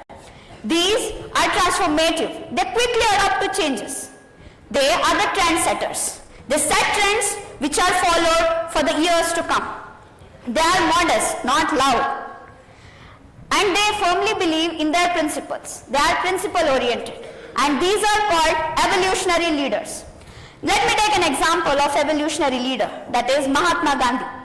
He had these values of truth and non-violence, through which he achieved his vision of free India. Mahatma Gandhi was a barrister in South Africa. He could have continued staying there happily, but he decided to return to India. And this very decision of his eventually led to the freedom of India from the British rule, though at great sacrifices. There were numerous freedom fighters who contributed significantly for the freedom struggle. But there was this need of a leader who would unify all the efforts and steer the movement. Believe it or not, Adolf Hitler was a great artist. His paintings were exceptionally good, but he was denied admission in an art school in Germany. Now just let's ponder upon this question. What would have happened if he was admitted in that school? Maybe we would have remembered him as a great artist, rather than remembering him as a brutal dictator. Maybe the world would have evolved in a different way. So this is the power of decisions. They are very powerful. They have the strength to change one's life, transform nation, and even world too. The crux of my talk focuses on this important element of decision making, which is a significant part of true leadership. So let us discuss what decisions actually mean and how are they made. So now I'll discuss with you the DNA of decision making. So as you can see on the screen, there are three main elements. There are fundamental elements, life cycle element, and execution element. Now, I'll be asking you a few questions and you'll find the answers for them on this slide. The first question, what do we truly want to achieve in life? That is your vision. Vision is not just a destination. It is a broader aspect. As one starts traveling towards vision, they'll realize that it is broadening. And in life cycle elements, it is the purpose of your life. And in execution elements, these are called the goals. Goals are the milestones which are on the path towards your vision. Now let us understand the importance of all these elements. Now, there is a person who has vision and purpose both in life, but they fail to execute it on ground because they don't have any plans. If they fail to manifest their vision, then having a vision is as good as not having any vision. Now, the next question is, how do I achieve? And there comes the values. Values define how you navigate through your journey, whether you'll do it in a good way or will you compromise. And in life cycle elements, it is the process you follow in order to achieve your purpose. And in execution elements, these are the strategies you make in order to achieve your goals. And the third question is, why of what and how? That means, why vision and why values? When you question yourself, you will get the clarity. And that will lead to standard life cycle elements. And then, at last, in the execution element, it is the choices you make.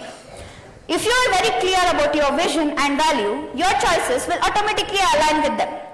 And the last and the most important is when to do what, and that is the context.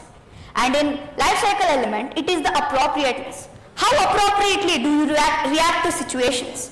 And in execution elements, it is the decisions you make. Now, to simplify this, I'll take another example. I want to be a billionaire. I want to earn a lot of money. So that will be my vision. And I have a purpose of serving the needy. And how do I achieve it? There's a goal. I want to start a startup, my own business. So that is my goal. Now, how do I move towards my vision? Those are my values. Will I compromise with my values or will I travel in the right path? And it is the process, how I successfully achieve my purpose of life. And in execution elements, these are the strategies I make in order to flourish in my business, in order to come up with new ideas. Then, if I am very clear about my vision and value, I'll surely make appropriate choices and right decisions at right time. Everybody might be knowing about the great scientist of India, Sir C.V. Raman. He had this vision of becoming a scientist, but due to his ill health and family, he had to discontinue his studies. He couldn't go abroad. He gave his ICS exam and secured the first rank and joined as a Collector General. It was one of the highest paid jobs of that time. And now comes the turning point of his life, that one decision of his. The banner which made him rethink. The banner which made him jump out of the moving train. It was about All India Scientists Meet. The spark within him was ignited as soon as he came across it.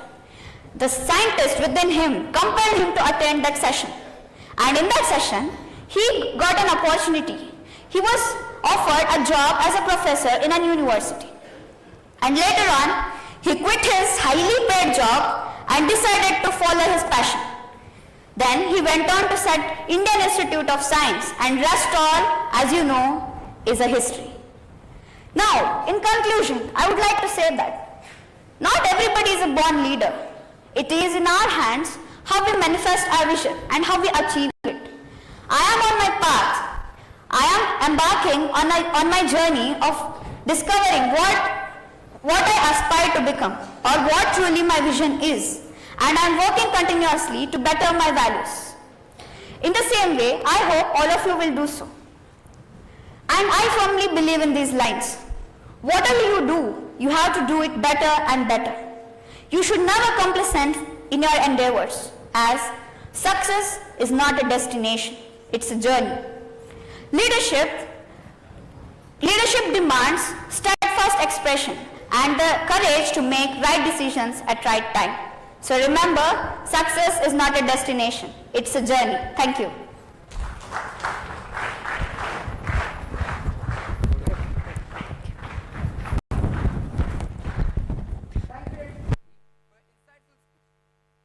Next on the line, we have Cadet Suprit, an exceptional individual who excels both academically and in sports. Along with his well-rounded skills, he is also highly skilled speaker who can captivate any audience with his words. Let's give a warm welcome to Cadet Suprit as he takes the stage.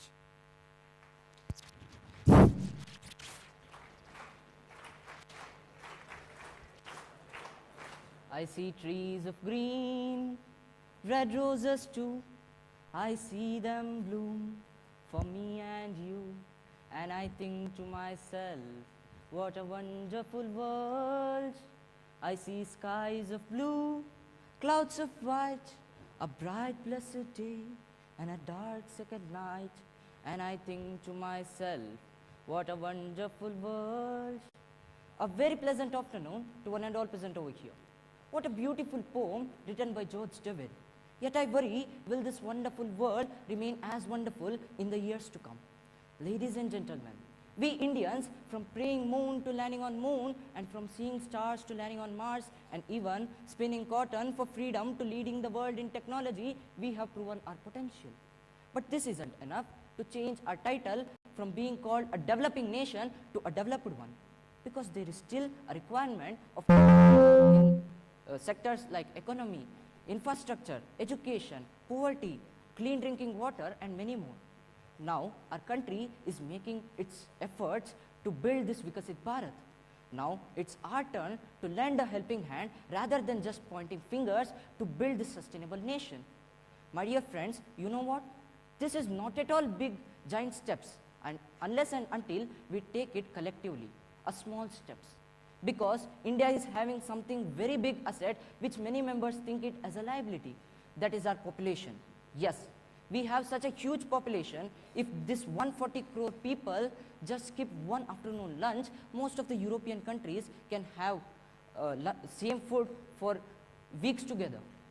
So then think, when this 140 crore people just collects 1 kg garbage in their surrounding, over a night, our country can make a drastic change in cleanliness. Now you may all probe me question saying that why this sustainable development is important, why is it important for we young youths, and where do we even begin? My dear friends, these are not just few lines of awareness. This is a talk where a sustainable nation is required, a collective nation where everyone's contribution is required. Let it be a teachers or a students, let it be a philanthropist or a beggar, or let it be a politician or a citizen who votes him, everyone's contribution is required to build this what we call a Ramarajya. In the ancient verses of ours, it is said that Sarve bhavantu sukhinaha, sarve santu niramaya, sarve bhadrani paschantu, ma kaschid dukha bhag bhavet. Which means that may all be happy, may no one suffer, may everyone see auspiciousness, and may everyone be healthy. This concept of sustainable development is not something new which has emerged these days. This term sustainable development, it is deeply rooted in our ancient culture, but not in the present day heart of ours. My dear friends, let us see the sustainable development sector-wise. Coming to the first sector, occupation. Our country is making many progress to build this sustainable by taking initiatives like PMKVY and many other initiatives like Atal Innovation Mission. So, it becomes our duty to support our nation. Our country is such a diverse country where from each 25 kilometers, our way of speaking the same language changes, way of practicing the same culture changes. So why should we as young youths think of becoming only doctors, engineers, or IAS officers in this world of diversity? Why should I not dream of a nation where a young tribal girl thinks to transform this nation and becomes president of India, Draupadi Murmu? Why cannot I dream of a nation where a young girl thinks to clean the environment and becomes today the CEO of a company called TrashCon? She is an alumni of this school. Her name is Niveda. My dear friends, this way of thinking not only makes our economy sustainable, but also makes our young youths from a job seekers to an opportunity builders. And this is why sustainable development is required in countries such as India, that too collectively. Coming to the next sector, environment. What a beautiful sector. You know why? We people praise this environment. We praise the beauty of this environment. On the other hand, we go and put the garbage in the environment. And this is why we are unable to build a sustainable nation. My dear friends, even today, 500 kilometers from here, near Bangalore in Kengeri, there lies a river named Vrishabhavati river, which once used to be used as a clean water, but today it is being used as the most, it is being called as the most dirty water of Bangalore. The truth needs to be told. The truth needs to be told when the heart of India, capital city of India, Delhi, is being called the most polluted capital city in the whole world. The truth needs to be told. The truth needs to be told when we, the citizens of the world, not only India, in most of the developing countries where there is a requirement of environmental sustainability, We have the potential to carry 500 grams of mobile, 500 grams of power bank charging it, but we lack the understanding to carry just 5 grams of paper bag wherever we go for shopping. The truth needs to be told. We call our country a Bharatakanda, where Bha refers to the wisdom, Rata refers to engaged in. Bharatakanda is a place where wisdom is always engaged. We have the wisdom to pray. Gange cha Yamune chaiva Godavari Saraswati Narmade Sindhu Kaveri Jalesmin Sannidhim Kuru. Yes, we pray each and every holy river before we bath, before we drink water, before we use the water. But on the other side, we go and happily throw the garbage in the same holy river. My dear friends, if we were taking small step of not putting just the garbage in the rivers, then today the situation would have not come of building a sustainable nation by making missions like Mission Ganga, Mission Yamuna, Mission Narmada, Mission Godavari. These are just very small steps which we require to take collectively. Coming to the next sector, healthcare. I believe India is having one of the best healthcare system in the world. Let it be in producing the amount of paracetamol or finding the cure for COVID-19, that is Covaxin, our India is first. Yes, our India is having the best healthcare facility in the world. But you know what is the problem? Affordability. Not everyone is affordable here. Not each and every citizen in the country is affordable. You know why? Yes, there is a poverty in our country. This may be one factor, but the major factor is the thinking of we young youths to pursue a graduation from a government college, but to work in a private institution.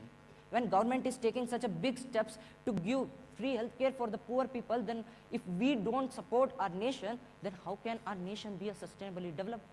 This is not only problem of healthcare system, but this problem is there in many occupations like engineering and many other occupational fields. Let me come to the general problem why we are unable to build a sustainable nation, not only in India, many cities, many countries which requires a development. That is the problem of the people. So let me give you an example which clearly conveys the mentality of the people who thinks that India mein sab chalta hai.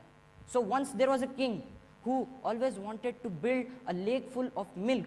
So he asked his citizen to just contribute 1 glass of milk to his lake so that the next morning he can find a lake full of milk.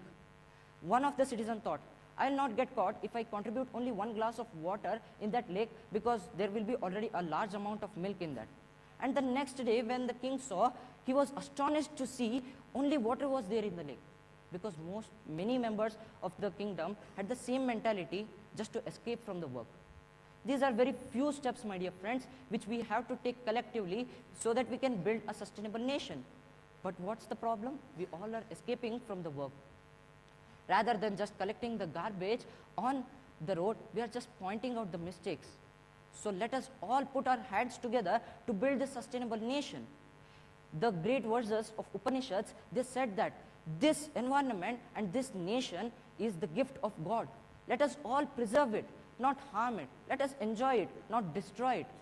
My dear friends, before I leave, I would like to tell you one thing. Remember, this is not a gift of our ancestors. This is something which we have borrowed from our children. Let us give same as it is for them. Thank you one and all. Thus it me, Cadet Suprit, signing off the dais. Thank you.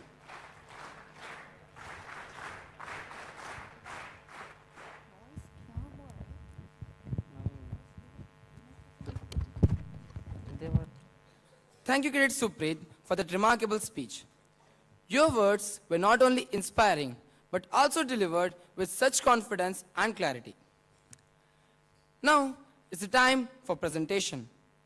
I would like to invite our officiating principal to grace the stage and present a token of love and appreciation for our guest speakers for their illuminating thoughts and expressions. Ma'am, please. I also request a senior master sir to join.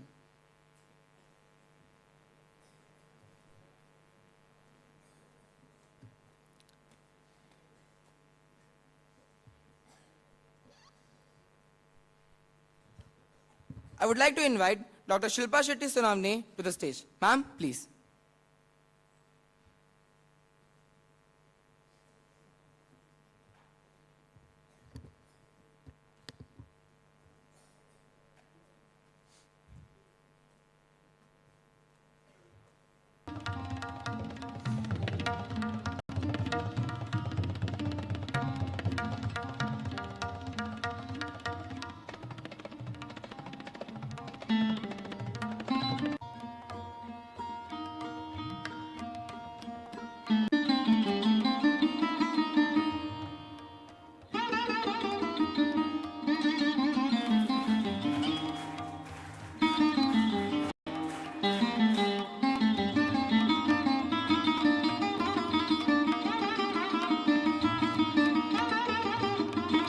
Thank you, ma'am.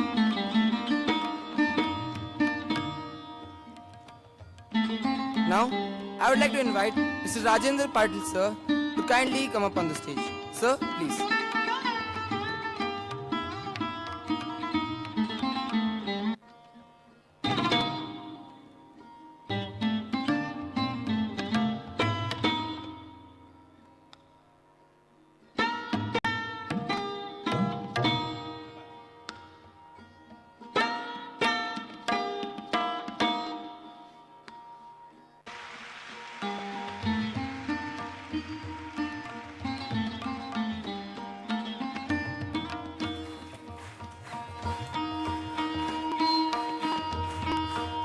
Thank you, sir.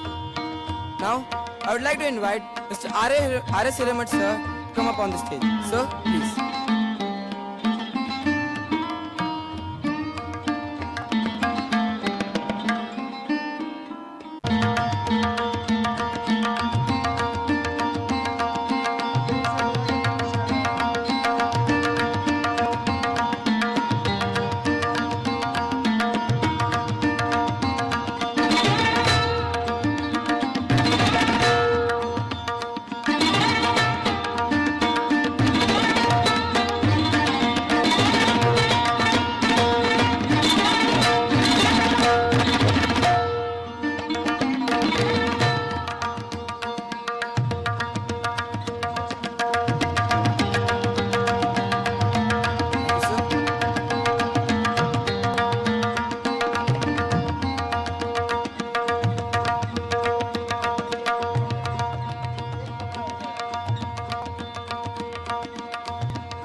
Now, it's the time to propose vote of thanks.